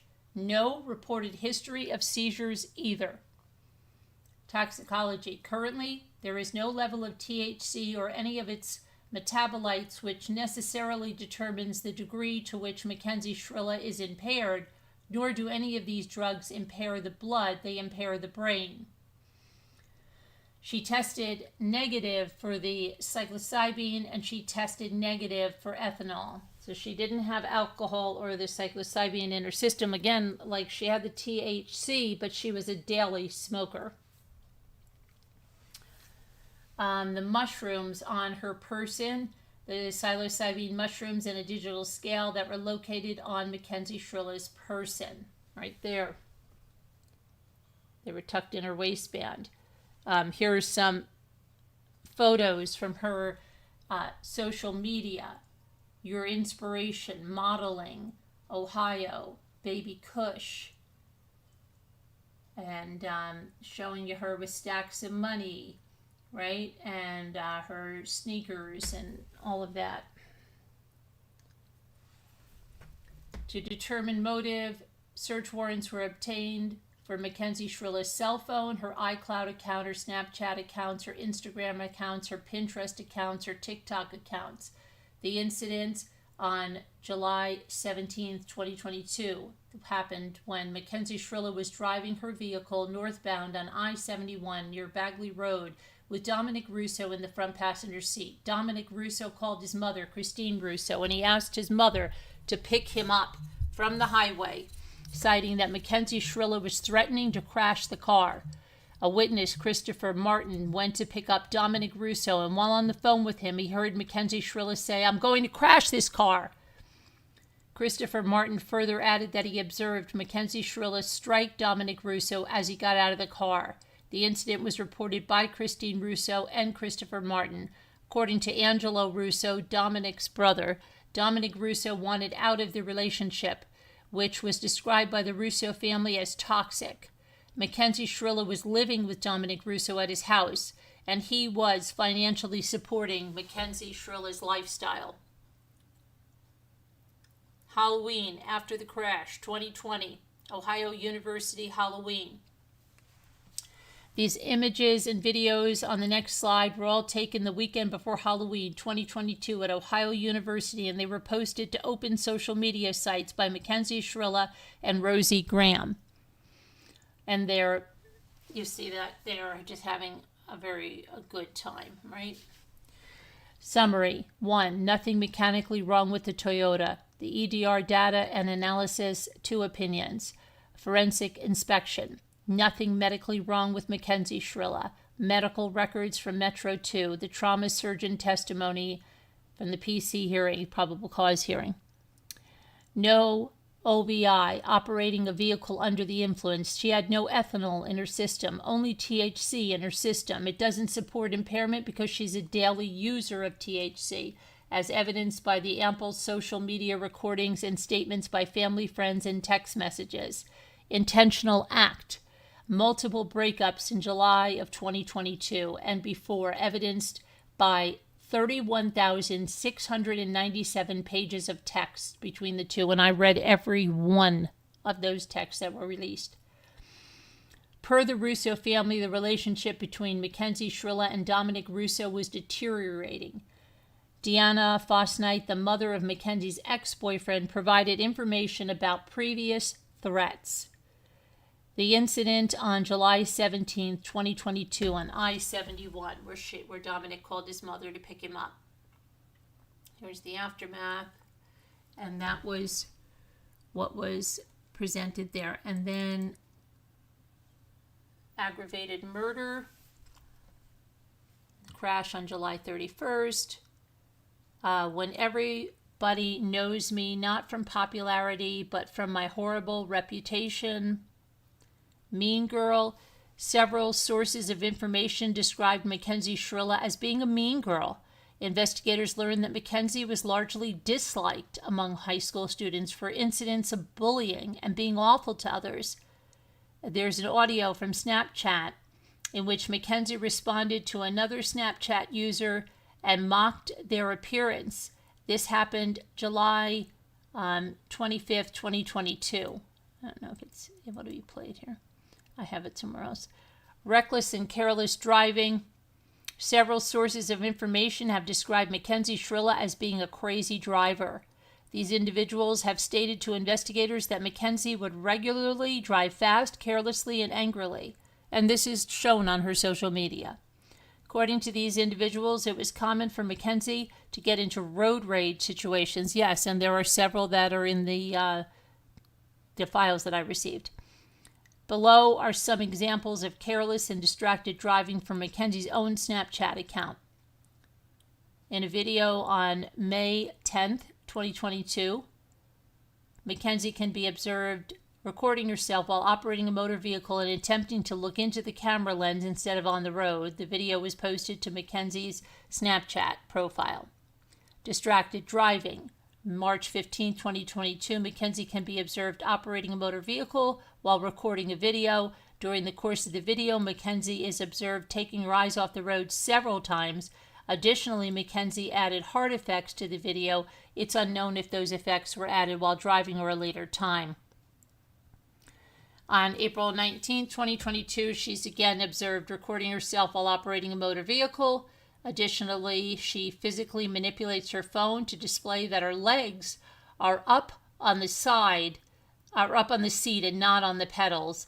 The video leads investigators to believe the vehicle was more than likely in cruise control at the time of recording, with Mackenzie's feet being up on the seat, not near the brake, and her attention being on the camera, and the odds of an accident occurring in this situation is extremely likely.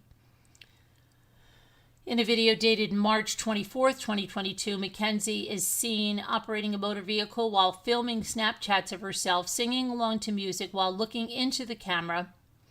She is clearly paying little attention to the road, as her eyes can be observed leaving the road several times. Those are only 4 examples of distracted driving, but they're in approximately 8 months of Snapchat history showing hundreds of similar videos. Then the angry driving road rage, March 30th, 2022. Mackenzie is observed at a red light on Shermer Road, westbound at Pearl Road, and she was involved in some sort of road rage situation, leading Mackenzie to snap the photo, then add the banner next to it, which reads, "This biatch, dumb AF. It is unknown to investigators if the banner was typed out and the image was shared while she was operating the motor vehicle." On April 1st, 2022, Snapchat image. Mackenzie can be observed operating a motor vehicle on an unknown road. Mackenzie was involved in some sort of road rage situation, leading Mackenzie to snap the photo, then adds the banner next to it, which reads, "Dumbass." It is unknown to investigators if the banner was typed out and the image was shared while operating the motor vehicle. In yet another example of anger and rage coming from Mackenzie while in a motor vehicle, Mackenzie is observed in the video cursing and name-calling someone who parked slightly on a parking space line at Polaris Career Center in Middleburg Heights, Ohio. High speeds and distracted driving. Snapchat video recorded, Mackenzie recorded a Snapchat video showing her vehicle's speed. Investigators have identified this noticeable steering wheel cover as the one inside Mackenzie's vehicle. In the video, Mackenzie records her speedometer, which is reading 90 miles per hour. Nowhere in the state of Ohio is the speed limit 90 miles per hour. Additionally, as these dangerous speeds, Mackenzie is failing to maintain full time and attention to the roadway as she is simultaneously driving at a high rate of speed and recording a video. Mackenzie is recording a video April 19, 2022. As observed in the last video, Mackenzie's steering wheel cover is seen in the video. In this video, Mackenzie records her speedometer, which is reading 93 miles per hour. Nowhere in the state of Ohio is the speed limit 93 miles per hour. Again, at these dangerous speeds, Mackenzie is distracted by recording a video to post.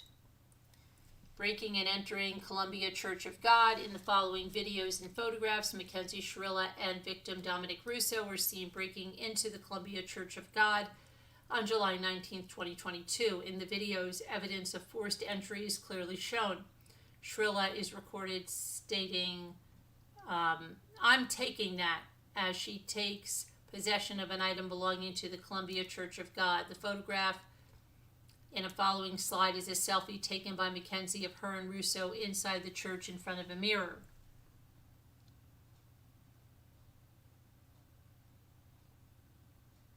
Drug usage. In the next slides, you will see a video of Mackenzie Shirilla using marijuana. Lean and psilocybin mushrooms. Marijuana and psilocybin mushrooms are illegal in the state of Ohio as well as federally in the United States.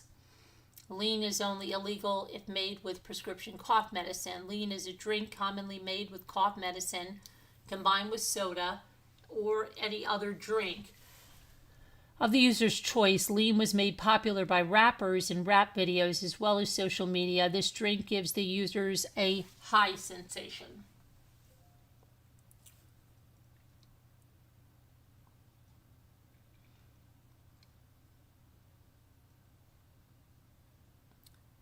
Okay, and then psilocybin mushrooms, U.S. currency, and a digital scale located in Mackenzie Shirilla's pants at the time of the crash. Suspected reckless behavior. The images and videos on the next slide were all taken the weekend before Halloween at Ohio University and posted to open social media sites by Shirilla and Rosie Graham. In the images and videos, Shirilla and their friends are seen partying around Ohio University with no cane, crutch, or walker. Shirilla is even seen dancing, smiling, and singing along. Then you remember, guys, that when she was arrested, you see how she had that limp, right? She was coming from physical therapy. Drug trafficking, THC oil. Above is a screen clip of Mackenzie Shirilla messaging via Snapchat with a user. In this conversation, Shirilla asks if they can pick up a cart today. Investigators know a cart is a cartridge that goes on a vape pen. The cartridges often contain THC liquid, which can be smoked out at the vape pen above. She specifically asks for sativa, which is a known type of marijuana. As seen on this slide, Shirilla is communicating with the Snapchat user and asks Shirilla for a sativa cart, which Shirilla confirms from a friend, Austin, to pick it up for them. Shirilla vets Austin, and once he is added to Shirilla's friends list on Snapchat, she approves him to come pick up the cartridge, this completing the drug trafficking. Drug trafficking of the psilocybin mushrooms, and it shows messages between Rosie Graham and Mackenzie. Mackenzie says, I want a trip, but I don't know what to do. This is literally 21 days before the crash. Rosie says, me and Bubba are going camping tomorrow and we gotta buy some shrooms from Dom. Mackenzie says, pull up. We got you later. It's oil day. 7:10, dab day. We pulling up, says Rosie. Shirilla says, what's your ETA? Rosie says, we're smoking a bowl. It'll take 5 minutes and then we're coming. Let me put it in GPS. Then she says 13 minutes. Rosie says, can I come up, pick up the shrimmy soon? And Shirilla says, I think it's in South America. OMFG, says Rosie. Of course, says Rosie. Shirilla says, yes, let me tell Dom. Rosie says, we got to go on a trip. Mackenzie says, he just got out the bathroom. LMA. She's got everything wrong, she meant to say. Laughing my effing arse off. Anyway, Shirilla says, I'm about to ask. I'll let you know when to come. She can't even type. Rosie says, okay. Mackenzie says, it's $40 and come through to my house. Rosie says, can I also get a cue of Bud? And then Rosie loved, it's $40 and come through to my house.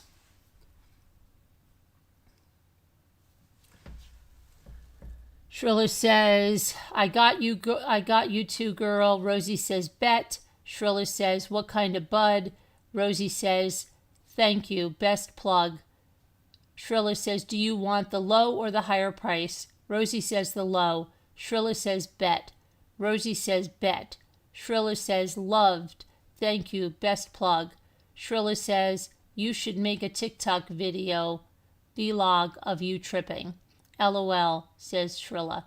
Rosie says, LMFAO. Rosie says, I want to so bad, but my mom has TikTok, and I blocked her, but her weird arse would make another account. Rosie says, do you want me to come now? Shirilla says, SMHHH. I wish I could post shit like that too. Shirilla says, my mom follows me too. Rosie says, right? LOL. Shirilla says, how far are you? Rosie says, but your mom's chill. Rosie says, I'm at Bubba's. Rosie says, so right by the high school. Shirilla says, okay, pull up. Rosie says, bet. Shirilla says, also $50 for the queue, but he said he's going to give you a little more than a queue. Rosie says, bet, thank you. Rosie says, do you have a 10 and change? All I have is 20s. Rosie says, actually, never mind, I got it. Shirilla says, oh my bad, I didn't even see you say that, I could have.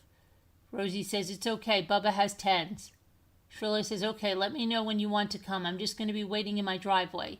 Rosie says, okay. Rosie says, coming. Shirilla says, bet, I'm just in my driveway. That again, 20 days, that's July 11th, 20 days before the crash. There still goes on. Shirilla says, I want to go to the fair Friday.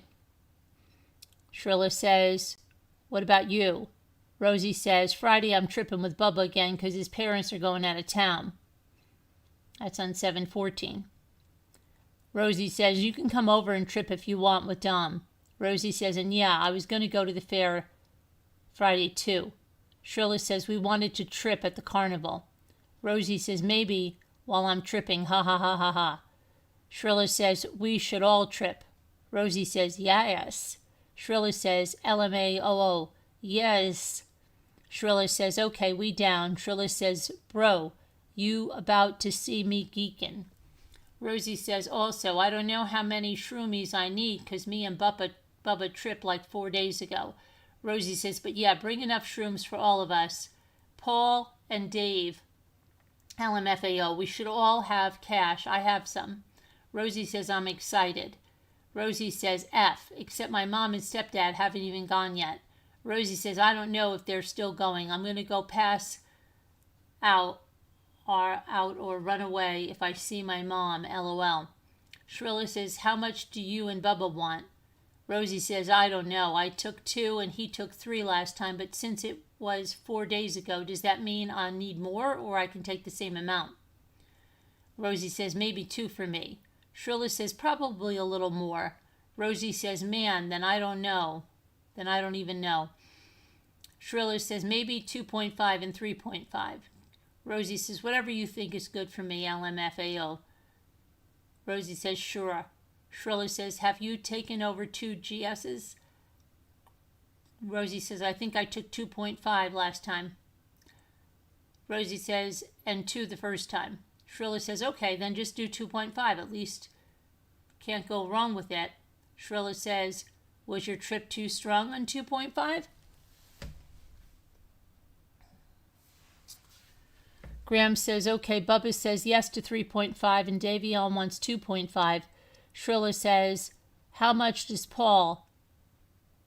Rosie says, he said he told you. I don't know what he did. He said when you talked to him. Rosie says, and bring what you're going to eat with you. I'm going to get myself a Kit Kat at Get-Go. Shirilla says, yeah, we're coming. We're about to go back home right now. This is July 15th. Shirilla says, the carnival is packed. Rosie says, oh, shite, LMFAO. Rosie says, okay, wait. 1 second, though. Bubba's picking up Dave. Shirilla says, we're not coming to your house right now. We're leaving the carnival. Shirilla says, I don't know Bubba's address. Okay, says Bet, says Rosie. Rosie says, it's on Raccoon Trail. Rosie says, I think it's 17066. Shirilla says, okay, Bet. Rosie says, I'm at the light by the carnival. 2 parties discuss driving from the carnival. Shirilla says, how much you want? 2.5, says Rosie. Rosie says, we almost back. Rosie says, also, can we give you like 40 for some bud too? Shirilla says, we're somewhere else right now, but I don't know if we're going to come yet. Rosie says, oh no, you should come. Rosie says, I'm going to be at Paul's by 11. Rosie says, can we still buy off Dom? If you guys don't want a trip, you should just come and hang out for a little smoke or whatever. Shirilla says, okay, Bet. Do you need? Shirilla says, we might come. Rosie says, yes. Rosie says, me, Paul, Nina, and Bubba need them. Rosie says, and some bud. Rosie says, do you not want a trip? Rosie says, did you guys already today at the zoo? Now, this is 7/30/2022. The crash was 7/31, so you know. Shirilla says, we're not sure because it's already so late, Dom says, and no, we're not going to, but we didn't. Shirilla says, yeah, we can give you guys that. Shirilla says, we're on the way home. Rosie says, Bet. Shirilla says, we're probably gonna come. Rosie says, okay, cool. Rosie says, oh, and so we want $40 worth of bud, and Bubba wants 3, and I want 2.5. Nina wants 1.5, and Paul wants 2.5. Rosie says, Nina claims she just wants a G. Notes. Slides 25 through this one contain screenshots of standard text messages between Mackenzie Shirilla and her best friend Rosie. These conversations took place over several days between July 10th and July 30th. The conversations all revolve around Shirilla taking orders for obtaining and selling psilocybin mushrooms to Rosie Graham and several other friends on several occasions. Within these slides, there are at least 2 different occasions in which Shirilla trafficked psilocybin mushrooms. Note, the last deal occurring on the night of July 30th, 2022, were the mushrooms located on her person and identified in slide number 22. The deal was arranged for approximately 9.5 grams, but only 6.91 grams were located on Shirilla's person. In the following slides, depicted our conversation between Mackenzie Shirilla via her Snapchat, Mackenzie Shirilla, and other Snapchat users. These conversations may be graphic and uncomfortable to some as they contain explicit. Okay, so some of this stuff, let me see.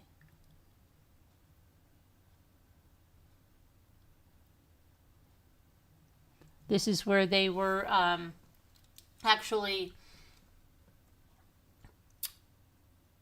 seemed to be, I don't know if it was OnlyFans, but they were soliciting stuff to be quoting $1,000 and $2,000 for that type of activity. Okay? So then there's pictures of her here, large stacks of money.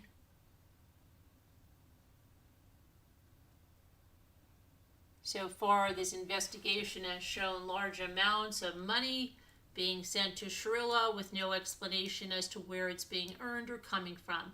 All information has pointed to Shirilla being unable to maintain legal employment. Now, we saw that in her text. She couldn't keep a job.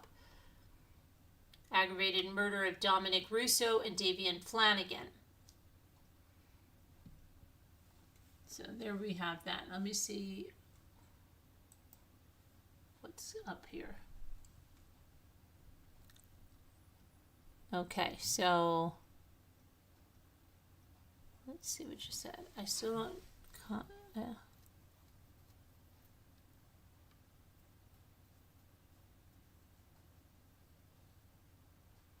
They call friendship to that. Yeah. So now, let me just go into something else. We've been on almost 2 hours. I think I'm going to, let me see here. Go back here.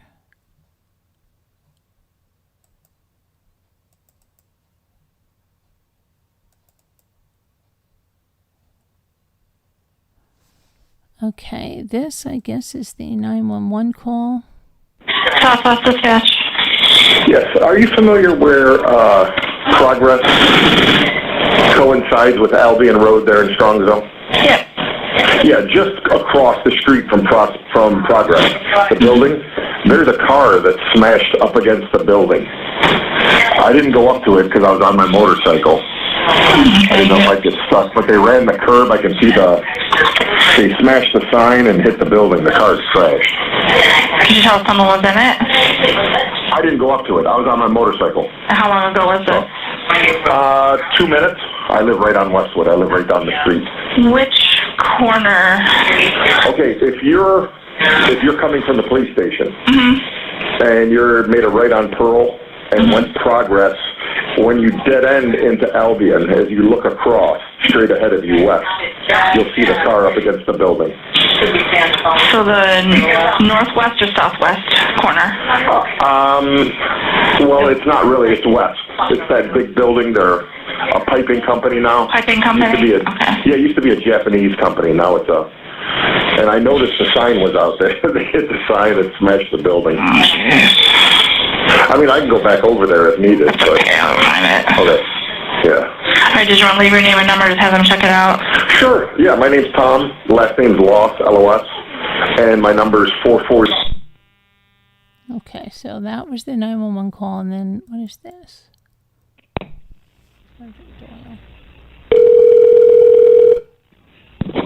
Hello. Hi, is this Sergeant Doyle? Yes. How are you? Good. This is Detective Jesus from the police. How you doing? Good. Yeah, as I said, I talked to a couple of the officers today. This was when they wanted to find out what her father was saying, but Dina Foss Knight. This is the mother of Mackenzie's ex-boyfriend. She's one of the ones mentioned.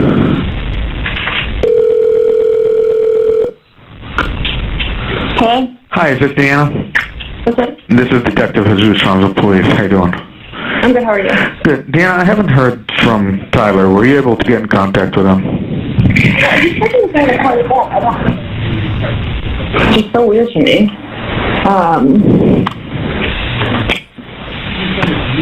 Oh, hold on. That's when they're trying to get Tyler to come in. Tyler at first didn't want to come in, and then Tyler did come in and talk to them.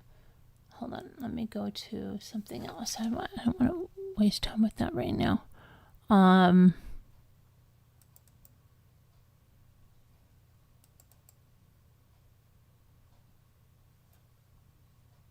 Let's see here.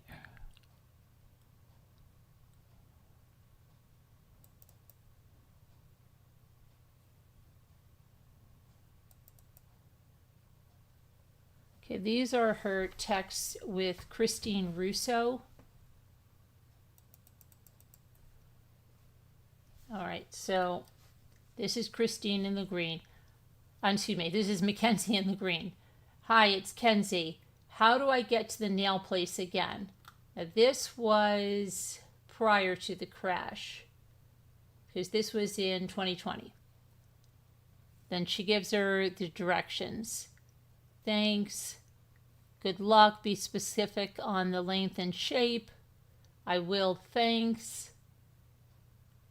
Now here we have 7/4/2020. Christine saying, is everyone safe? She says, yes, we're all just hanging right now. We didn't do any fireworks yet. This is July 4th of 2020. Okay, just checking in, babe. What's up? We all just ate food. She's about to call you. Okay. Bunny doing good. We can probably let him go tomorrow. Okay, that's really good. I'll be over to feed him around 8. There's a bunny or something they got. Bunny is the dog, I believe. Okay, he started jumping around in bed and I put him in the cage, but I slept with him until almost 5. Call me when you get here. Mackenzie says I will. Does Nico need to be fed right now? That's the other dog. Christine says, did he eat this morning? This is 8/1/2020. Mackenzie says, I don't think he did, but I just left your house because Dom was mad. So this is 2 years before. Damn, I do get great reception. I don't get. Sorry, I think Dom's up right now. He can probably feed the dog, says Kenzie. Then she says, happy birthday. 8/2 is her birthday. Thanks. Where's Dom? He slept over my house last night. He's all good. Hi, Mrs. Russo. What kind of lawyer are you? This is August of 2020. I do a lot of things. Why? I went to the dentist and apparently I pulled out the anesthesia needle while I was asleep. And then when I got up, they told me they weren't going to do the procedure anymore, but my mom already paid like $1,000 for that. But I was trying to leave and the last grabbed my wrist so hard and it was all bruised, and I got a ton of videos of the bruising. But while I was crying because I didn't know what was going on, the assistant dentist was recording me, and my family wants to press charge. Miss Russo says, I've been on the road. Give me a minute to read your text. Where's the dentist at? And she says, in Elira. Then Miss Russo said, I would definitely file criminal charges, but you'll have to go to the police, or do they have to sue? Mackenzie says, what do you think would be the better thing to do? Miss Russo says, well, I don't know why your mom wasn't in there with you since you're a minor. They grabbed you, which is assault. I can demand the money back. Also, they shouldn't have left you alone to pull the anesthesia out. Mackenzie says, they said my mom couldn't stay in the room while they did the procedure, and I just want to get these people in trouble for what they did to me. I'm in a lot of pain right now. Miss Russo says, I'm not sure what the cops would do. Do you have the video? Why did they record you? Miss Russo says. Kenzie says they said they deleted the video, but there's still the iCloud and recently deleted. Kenzie says the assistant was recording me because I told them I'm going to sue them, but that was after she grabbed my wrists.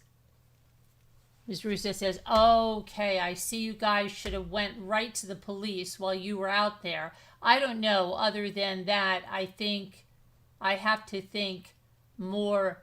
Is your pain in your wrists? Kenzie says that right side a little, but not the left. Russo says, Mr. Russo says, well, go to the doctor and say they both hurt you. You need medical bills to sue. Kenzie says, my mom just called the Elira police and I'll tell her that. Hi, Miss Russo. If you're home, can you please wake up Dom? He's supposed to drive me to school and he's just not answering. I'm getting really worried. He's not going to answer me. This is 9/22/2020. Never mind. Got him up, she says. Miss Russo says, just let shite go for now. Lay low, please. It will be all right. We are here, says Mackenzie. They're still cleaning up the table, though.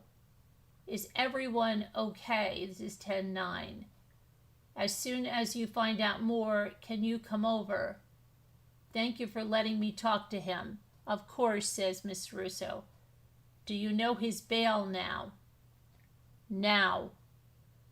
What do we have to do to get him out tonight? This is 10/9. I don't know, says Miss Russo.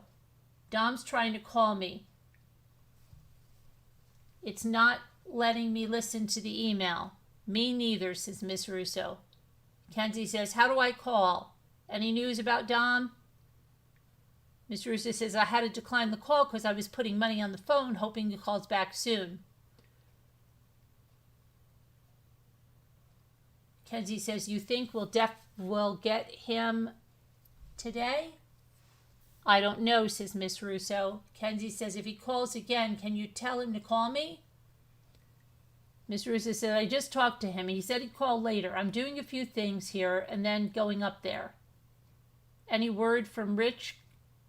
Kyle, I think she means. Let me text him, says Kenzie. Okay, cool, says Miss Russo. Kenzie says, how's Dom? Are you there now? This is 10/10/2020. Waiting to get in, says Miss Russo. Okay, when you're in, let me know, says Kenzie. Miss Russo says, okay. Miss Russo says, you can come tomorrow between 1 and 2. OMG, says Kenzie. So I get an hour with him? I'm so happy I can visit. Miss Russo says, you can call and ask the jail. Do I just ask if I can visit Dom Russo? Yes, says Ms. Russo. Okay, can I call right now? Yes, says Miss Russo. Just called. I'm going tomorrow at 1. Why not today? She said I can't today. She needs 24 hours notice. I don't know why. She was kind of rude. Okay, says Miss Russo. It's freezing in here, FYI. I'm dressed for the cold then. That's knowing they wouldn't give him another blanket. What's Rich Kyle's number? What's Jared's number? She's giving them the things. Jared. That's his number. Lodi Jared, right? Yes, says Kenzie. Is Dom doing better, says Kenzie? Miss Russo says much. Okay, good. That makes me feel better, says Kenzie. How's Dom? If Dom calls you, can you tell him to call me? Miss Russo says, okay. You're on the phone now. Did he call yet? He didn't call yet, says Kenzie. Miss Russo says he will. Kenzie says, okay, I'm waiting for his call, LOL. Miss Russo says, I'm on the phone with Dom. He said he tried to call. Kenzie says, I got no call. Kenzie says, I've been waiting here. Kenzie says, tell him to call again. It's an 870 number, says Miss Russo. Yeah, I didn't get any call like that, says Kenzie. Kenzie says, I'm confused. Kenzie says, he's going to call me again. Dom just asked if you can bring How to Win Friends and Influence People, the book. Okay, says Miss Russo. Miss Russo says, Dom hasn't called today. Let me know what happens after the visit. Kenzie says, I talked to him for a couple hours today. This is 10:11.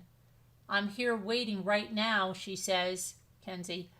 Miss Russo says, okay, how much money is left on his phone? How do I check, says Kenzie. It might only say on mine. It's fine. Kenzie says, I just left. He seems to be doing a lot better. I'm going to visit tomorrow at 7. Okay, cool, says Miss Russo. Where would that book be, says Miss Russo. The stack of books by his bed, says Kenzie. It's not there, says Miss Russo. Kenzie says, I might come over and clean today so I can look. It's on his nightstand. Just bought Rich Dad, Poor Dad. Couldn't find it, says Miss Russo. I'll look for it soon, says Kenzie. He thinks Chris has it, says Miss Russo. Oh, he might, says Kenzie. You at the house? Kenzie says, am I allowed to come over? Yes, of course, says Miss Russo. Okay, thanks. I'm going to come over in a little so Dom comes home to a nice clean room. Yeah, oh boy. You're welcome whenever, says Miss Russo. Have you talked to Dom today? This is 10:12, Kenzie says. No, says Miss Russo. I'm going to leave and go see him soon. Kenzie says, let me know how it goes. Tell him to call. I will, says Miss Russo. He's fine. He was watching South Park, says Miss Russo. Kenzie says, oh, I'm glad that's on in there. LOL. Miss Russo says, he said your visit's only 30 minutes, so get here like 10 minutes early. Miss Russo said, is Blair working? Kenzie says, let me ask him. Oh, that's a scam call. And I did come early last time, Kenzie says. Dang, what a-hole, says Miss Russo. I know, it made me so upset, says Kenzie, but it's better than nothing. And Blair asked if Dom wants to talk. Miss Russo says, so he's not working? Kenzie says, don't think so. Okay, he said he will call. Okay. Blair, Jay said he's leaving in 20 minutes, though, says Kenzie. To where, says Miss Russo. Work, I think, says Kenzie. Miss Russo says, okay, well, he probably can't talk to him. I don't know why Blair would tell me he can. Rich Kyle want to call too, says Kenzie. They've been asking me about Dom. Miss Russo says, when does Rich Kyle want to call? Just ask, says Kenzie. He said around 8:30. He can call me whenever too. Attachments, and there's attachments of Dominic in jail there. Now, let's see. She says, loved the images. He looked so happy. Waiting on them to get him out. Been having to pee and waiting 15 minutes, says Miss Russo. I'm going to come around 6:40, so hopefully they give me more than 15 minutes, says Kenzie. Some more pictures. It really is cold AF in there too, says Kenzie. I just got in trouble for doing it, said Miss Russo. Taking pics? Yes, says Miss Russo.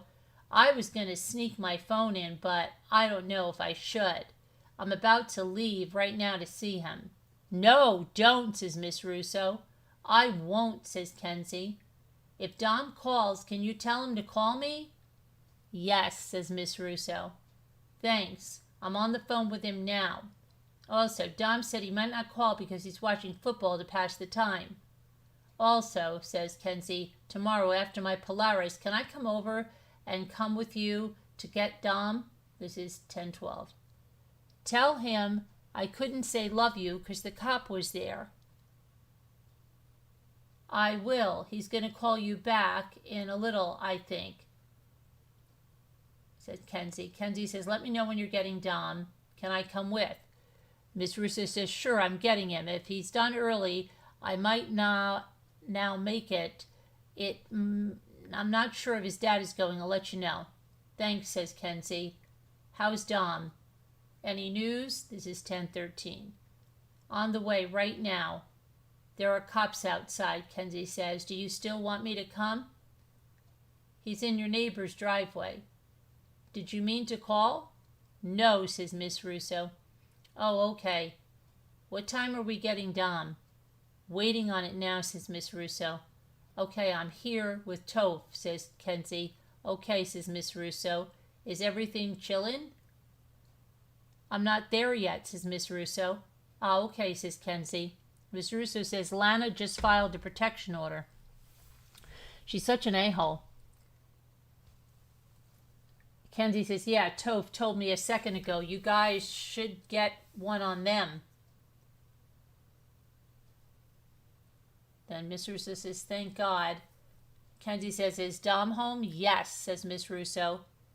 Kenzie says, this is 11/9/2020. He's being so mean to me, Mrs. Russo. Is there a girl over or something? Miss Russo says, no, he is sick. He played ball with the guys. I think he overdid it. I'd not allow a girl here. Shh. Oh, no. I know he hooped. I'm pretty sure he blocked me for some reason, though, so I got worried, but thank you, says Kenzie. Miss Russo says, I'll find out. Kenzie says, yeah, I don't know what I did to him. He's just being mean, but he unblocked me now. Miss Russo says, Ange says he hasn't heard anything. Kenzie says, well, he'll probably be normal again in the morning, LOL. Okay, good. Love you, says Miss Russo. Kenzie says, love you too. Kenzie says, he's letting me over, so I'll see you guys soon, LOL. Where is Dom, says Miss Russo. He's with me. He's coming home right now, though. At my house, says Kenzie. Miss Russo says, as long as he's safe, I was worried. He's all good, says Kenzie. Thanks, says Miss Russo. This is what I'm getting done. So don't, LOL, so we don't get the same thing again. And she puts something in there. Miss Russo says, I think a large, no? Okay, I'll ask again. I think he told me medium, says Kenzie. It may be medium, says Miss Russo. Toph is here, says Kenzie. Trying to get in, says Kenzie. What is he doing, says Miss Russo. Kenzie says, Mrs. Russo, did Dom say anything to you? He's being really mean to me right now. 11/29/2020. I don't know what I did to him, says Kenzie. Miss Russo says, he said nothing. I'm sure he's just moody. Kenzie said, we're all good now. That was definite. Okay, good, says Miss Russo. Mackenzie says, Nico shite on the floor and on the couch. We know it was him because it's on his tail. Dom's not calling me about the dog. I'm worried sick, says Miss Russo. Dom is at home.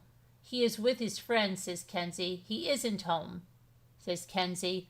I don't know. He is not answering my text, says Miss Russo. I don't know what the dog is doing or if he's still pooping. Can you call him?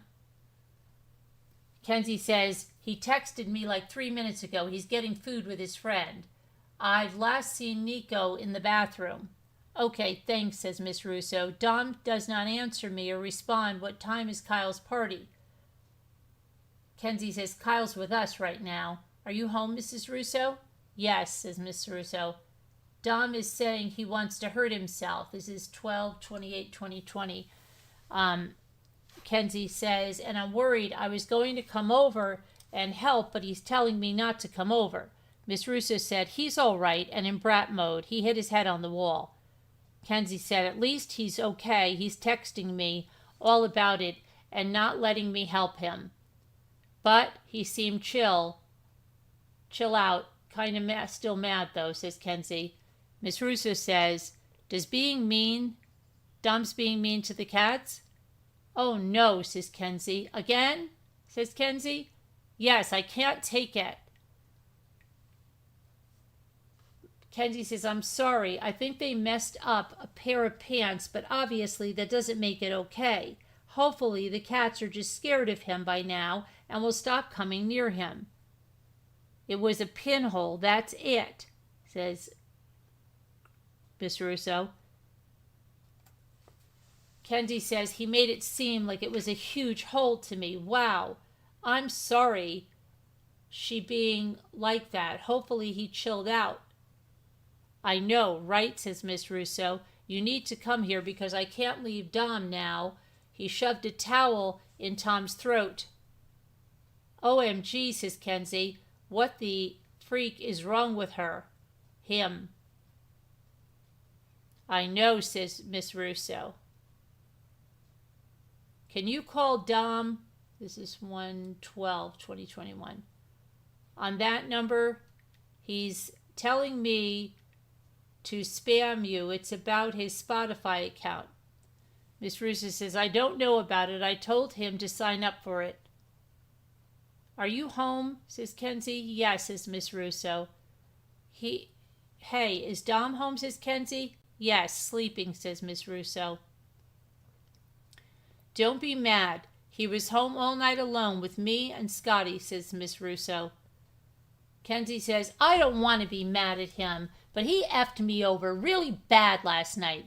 I was feeling all weird and having a lot of anxiety from withdrawal, and I just wanted to leave my friends, and I was begging him to get me, and he didn't get me, says Kenzie.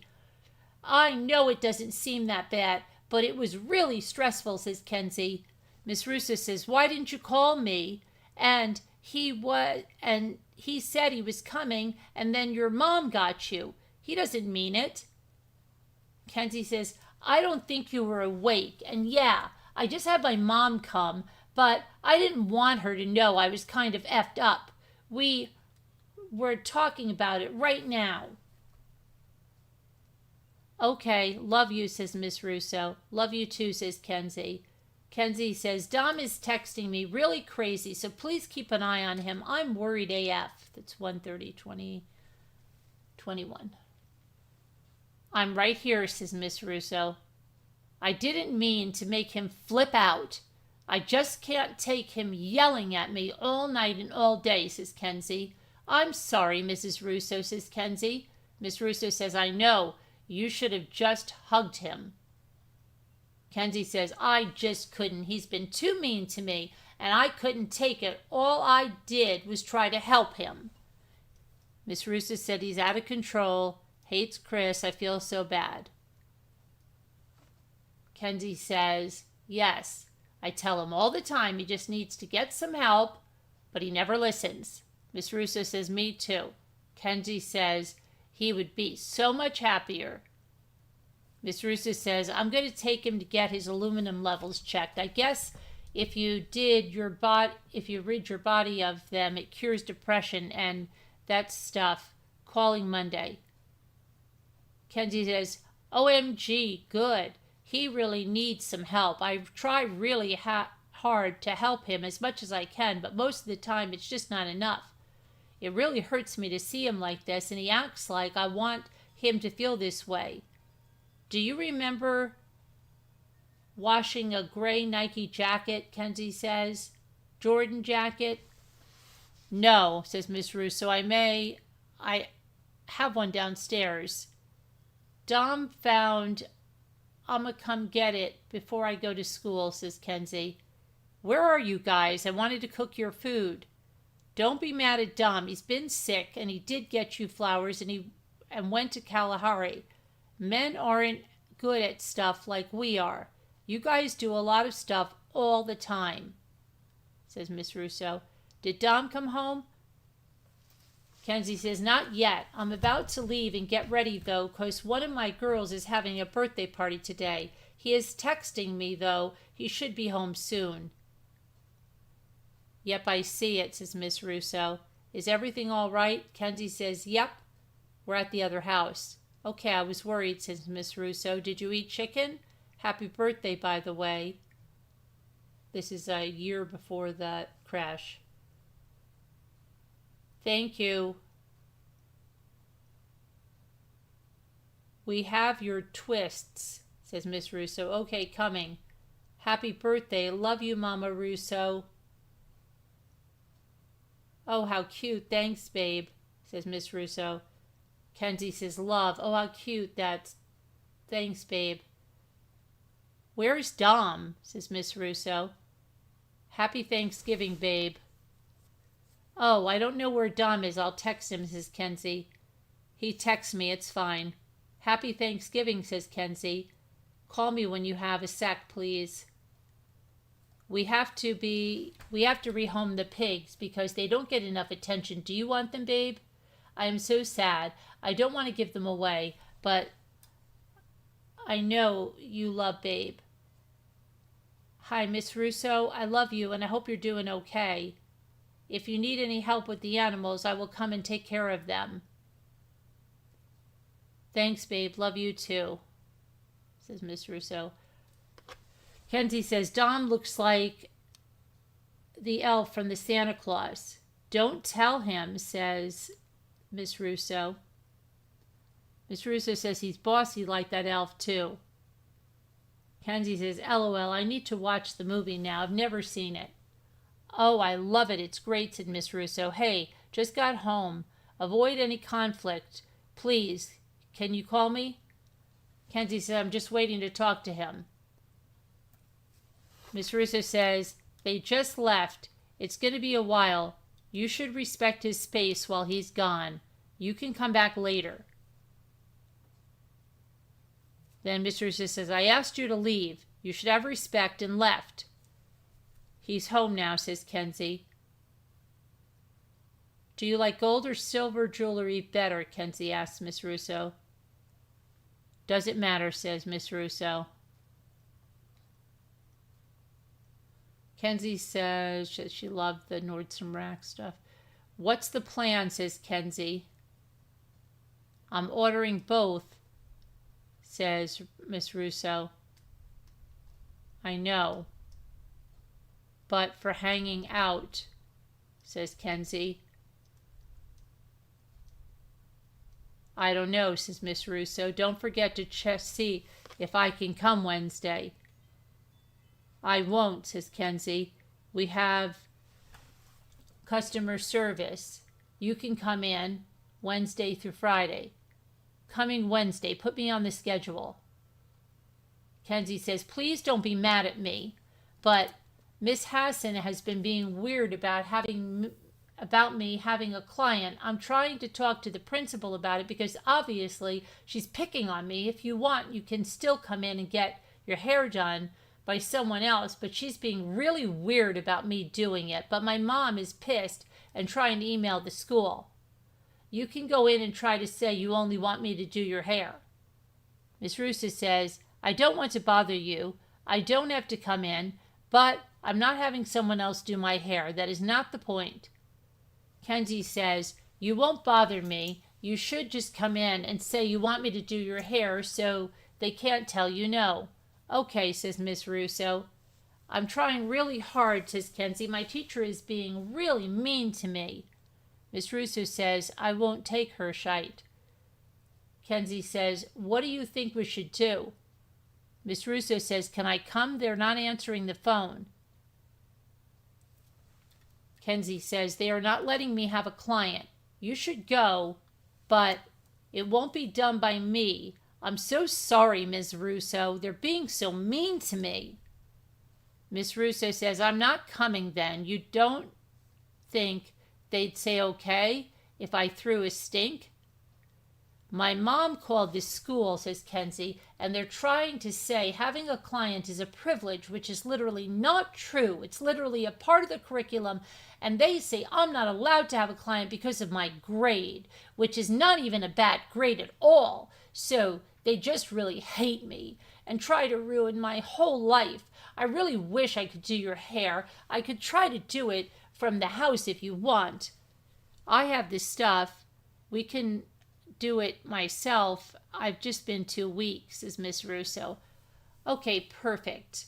I could definitely get all my stuff from the school and come over and do it for you.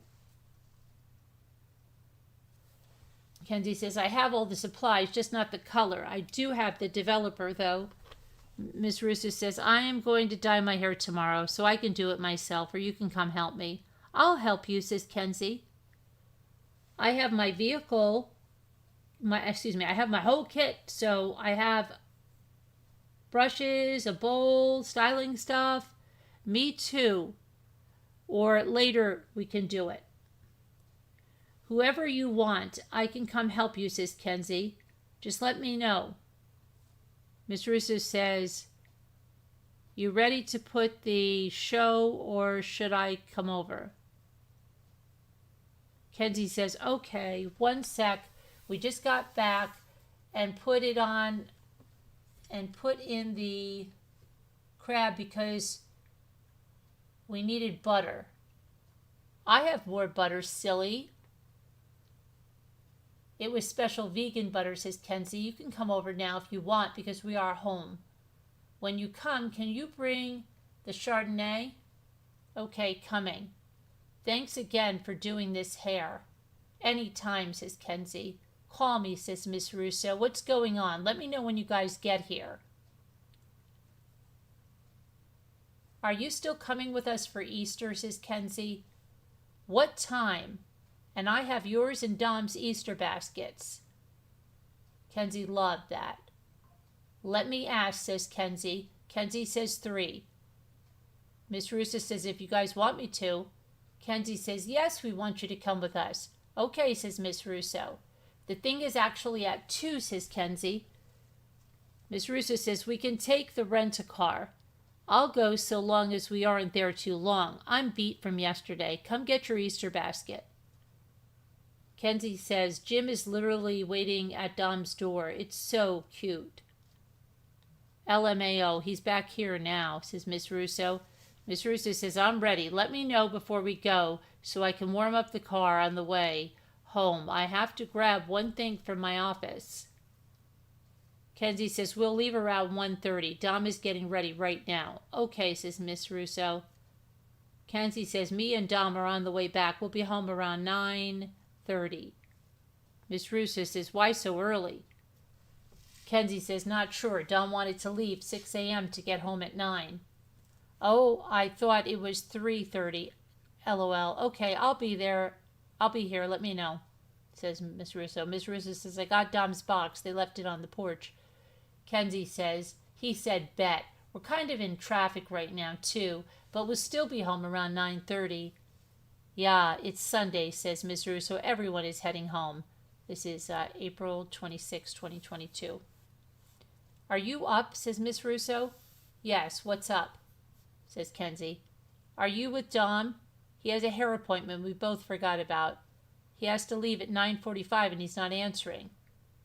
Kenzie says, no, I'm not with him. We got into a fight, so he slept at my house. So I slept at my house. Oh, geez. Have you talked with him this morning, says Miss Russo. No, I'm not talking to him right now. Last time he texted me was 7:15 a.m. Hey, is Dom over there, says Kenzie. He's not answering me. Miss Russo says, he pulled over. Don't call him. He just told me, says Kenzie. They harassed him. Did they let him go? Yeah, says Kenzie. No ticket too, I think, says Kenzie, but they searched him. Found my earring under Nico, says Miss Russo. Thank God, says Kenzie. I knew you would find it. Happy Mother's Day. Thank you, says Miss Russo. Kenzie says, hey, Miss Russo, do you want to come with me and Dom? Take prom pictures? You can just carpool with us. Also, Dom told me to tell you the colors for the corsage and just want red and pink mixed together so it matches me and Dom's outfit. Okay, no problem, and yes, says Miss Russo. Okay, yay.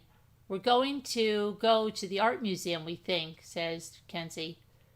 Kenzie says, do you want to come to my graduation ceremony at the high school? We have an extra ticket for you. Miss Russo says, when is it? And sure. Kenzie shows something. We're here. Are you 100% coming to my graduation on Sunday? I need to know because we saved a ticket for you, says Kenzie. It's totally fine if you can't make it. Miss Russo says, if you need it for someone else, you can use it. I won't be offended. I know how it is. No, I want you to come, says Kenzie. Okay, then. Hey, is Dom okay? Are you guys coming back now, says Kenzie. He told me he was not feeling good. Now he's not answering me. Oh, geez, I didn't see that. I was driving home, says Miss Russo. Kenzie says, send me the one picture you took a picture of. So cute, says Kenzie. Is there any way I could get Dom's mugshot too? LOL. I don't have the mugshot, just the pic I took of him in jail. Is there any way I could get it somehow? I really want it, says Kenzie. I don't know. Come grab these blueberries before they start to go bad, says Miss Russo. I'll grab them soon. We are coming to get water. Don't just leave. Take a break. Oh, excuse me. Don't fight. Just leave. Take a break. This is on 7/2 of 2022, the same month as the crash. I already left. I don't need some therapy. He's so mean. Dom is threatening to take me to civil court. He bought me this one outfit yesterday, and now he's saying he's going to take me to civil court, says Kenzie. Don't worry about that, says Miss Russo. He caters to you. I think he needs some back. I tried really hard, says Kenzie, to work everything out, but he is just being mean to me, and I don't know what to do. But now he's threatening my mom. He didn't even text me. He texted my mom, and that he's taking her to civil court after she helped him. He's just blowing off steam, says Miss Russo. Kenzie says, I left after he told me we should just talk later, and then he threatened my mom. So I think he's actually done with me this time. I don't know. This is 7-3. Well, you should have asked before ordering stuff, says Miss Russo. I did, says Kenzie. He gave me the money to put on my card, so I could buy it. I have the receipt. Quit bickering with him, says Miss Russo. I came home to leave him alone and to give him space to think, and he kept texting my mom. I told him not to, said Miss Russo. Found this online. See what you like. I'll spend the most on Nico, less on Jim. Kenzie says, I'll check it out. Do you know what stone you're looking for? Kenzie says, I'm looking at benches right now, but those are really expensive. Miss Russo says, the cement art stones are $700, but I think I like that for Nico and the granite for Jim. I don't know if the granite is the right material. They also do picks. Do you want to make crab and scallops tonight? Says Kenzie. Whatever you guys want to do, says Miss Russo. I'm up for whatever. Okay, cool. Yeah, says Kenzie. We could do that and watch a movie or something. Me and Dom are at Whole Foods right now getting butter and stuff. Miss Russo says, okay, let's watch Dirt for the concert. It's next Thursday. Kenzie says, okay, let me find out what it's on and we can watch that. Netflix, says Miss Russo. Does Dom have an Amazon card? We use my mom's for Whole Food. I don't know if he has Prime, but he has an Amazon account, says Kenzie. Are we watching that movie? We can watch whatever movie. Dom is about to be home, so we're going to start cooking whenever you're ready. I'm home in 5. That's fine, says Miss Russo. Kenzie says, yeah, you can come over here whenever. The deer are eating the pumpkins, says Kenzie. I know, they ate the one that was actually growing, says Miss Russo. I'm so sad. I hope they still grow, says Kenzie. Me too, but not sure how far they will get. What time are we leaving, says Kenzie. I'm going to go home and get ready right now. Miss Russo says we wanted to start partying at noon. Is that tank okay? The one I have to wear is too big, too. I haven't tried it on yet. It will probably be fine. What do you want? When do you want us to come over? I just got to Dom, says Kenzie. Can you come get Dom? He just grabbed my steering wheel on the highway, trying to spin my car out and hurt me. This is that 7/17 incident. I'm scared to drive because it's raining, so I need him to get picked up. If he doesn't get out of my car, I'm calling my dad, so please tell him to get out. Hench is on the way. Calm down for now, please. Please, says Miss Russo. To be honest, I can't calm down. When he just tried to end my life, says Kenzie, then he lied to you about it. I'm just trying to diffuse for now. I'm not mad at anyone, said Miss Russo. I don't think he's capable of that when he keeps telling me to shut up and to duct tape my mouth, says Kenzie. I do not feel safe. He is also threatening to blackmail me to my mom. He's not getting out. He's also blocked me, so I can't go pick up any of my belongings at his house. I hope this is a learning experience for him on what not to do to women, because I really don't think he knows how to treat them at all, says Kenzie. Stop the fighting, said Miss Russo, and stop lying, said Miss Russo. And when he gets his things, you can get yours. Kenzie says, First of all, I'm not lying about anything. Maybe you shouldn't take his word so seriously. You don't know how he treats me behind closed doors. It's never okay to try to end someone's life or put their hands on people. Miss Russo says no one should touch anyone. No fighting, for sure, in the car. He never put his hands on you. You need to tell him that. He tried to end my life today and told me, do you want to die?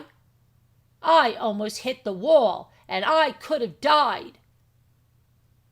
Miss Russo says, and you haven't blackmailed him with the cops 100 times? Kenzie says, LOL, clearly you don't care about this situation. I should have known you would have taken his side. He could literally kill me and you would still believe him over me, says Kenzie. Both of my purses need to be outside within 10 minutes because I'm coming to get them. My dad is coming to get my purses right now, says Kenzie. I'm not arguing, says Miss Russo. Kenzie says, as long as you're defending his actions, he's never going to learn that it's wrong. And those were their texts leading up to the crash. That was 7/17/2022. And then we have the ones that she texts after. Let me see. That's not what I want. Hold on a sec. Let's see what these are.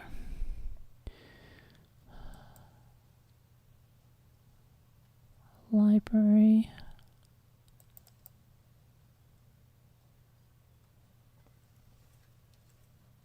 Oh, these are the attachments that were, okay. Those are that were in there. So hang on. So there we have that. We haven't gotten to the stuff after the death, but I think I'm going to end it there for now because I've been live for 2.5 hours and I've got other things I have to do. And we can continue with part 2 tonight, or maybe it'll be tomorrow afternoon. I don't know. But anyway, just wanted to try this time slot out because I wouldn't be so tired. And so, but I have to do things now. I have to wash my kitchen floor and stuff and trim one of my dogs. So I will see you guys later today. We'll be doing something. Might be a continuation of this. Probably we'll see. All right, but I hope that it was informative and you got some information. A lot of stuff that was not shown in the documentary. Okay, guys, I'll see you later. Take care, and it's getting dark in here, or it's getting light in here. I don't know what it's doing. All right, so thanks for, there's Margaret.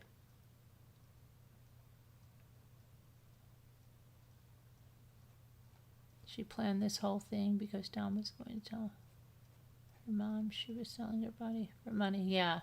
Hello, Two Scooter. You've come just in time for us to say goodbye. Anyway, goodbye, everybody. I'll see you later. God bless and prayers. And this was an excellent podcast. Oh, thank you, High Speed. We've got a lot to go over. So I will talk to you later. And be well. Get out, touch some grass if you're out there. Get out in nature. It's always good for the body and soul. And prayers for everyone. Love you guys. God bless. And I'll see you later. And all right, everybody. Good night. Good day. Oh my gosh. I'm so used to saying good night. Good day. I'll see you later.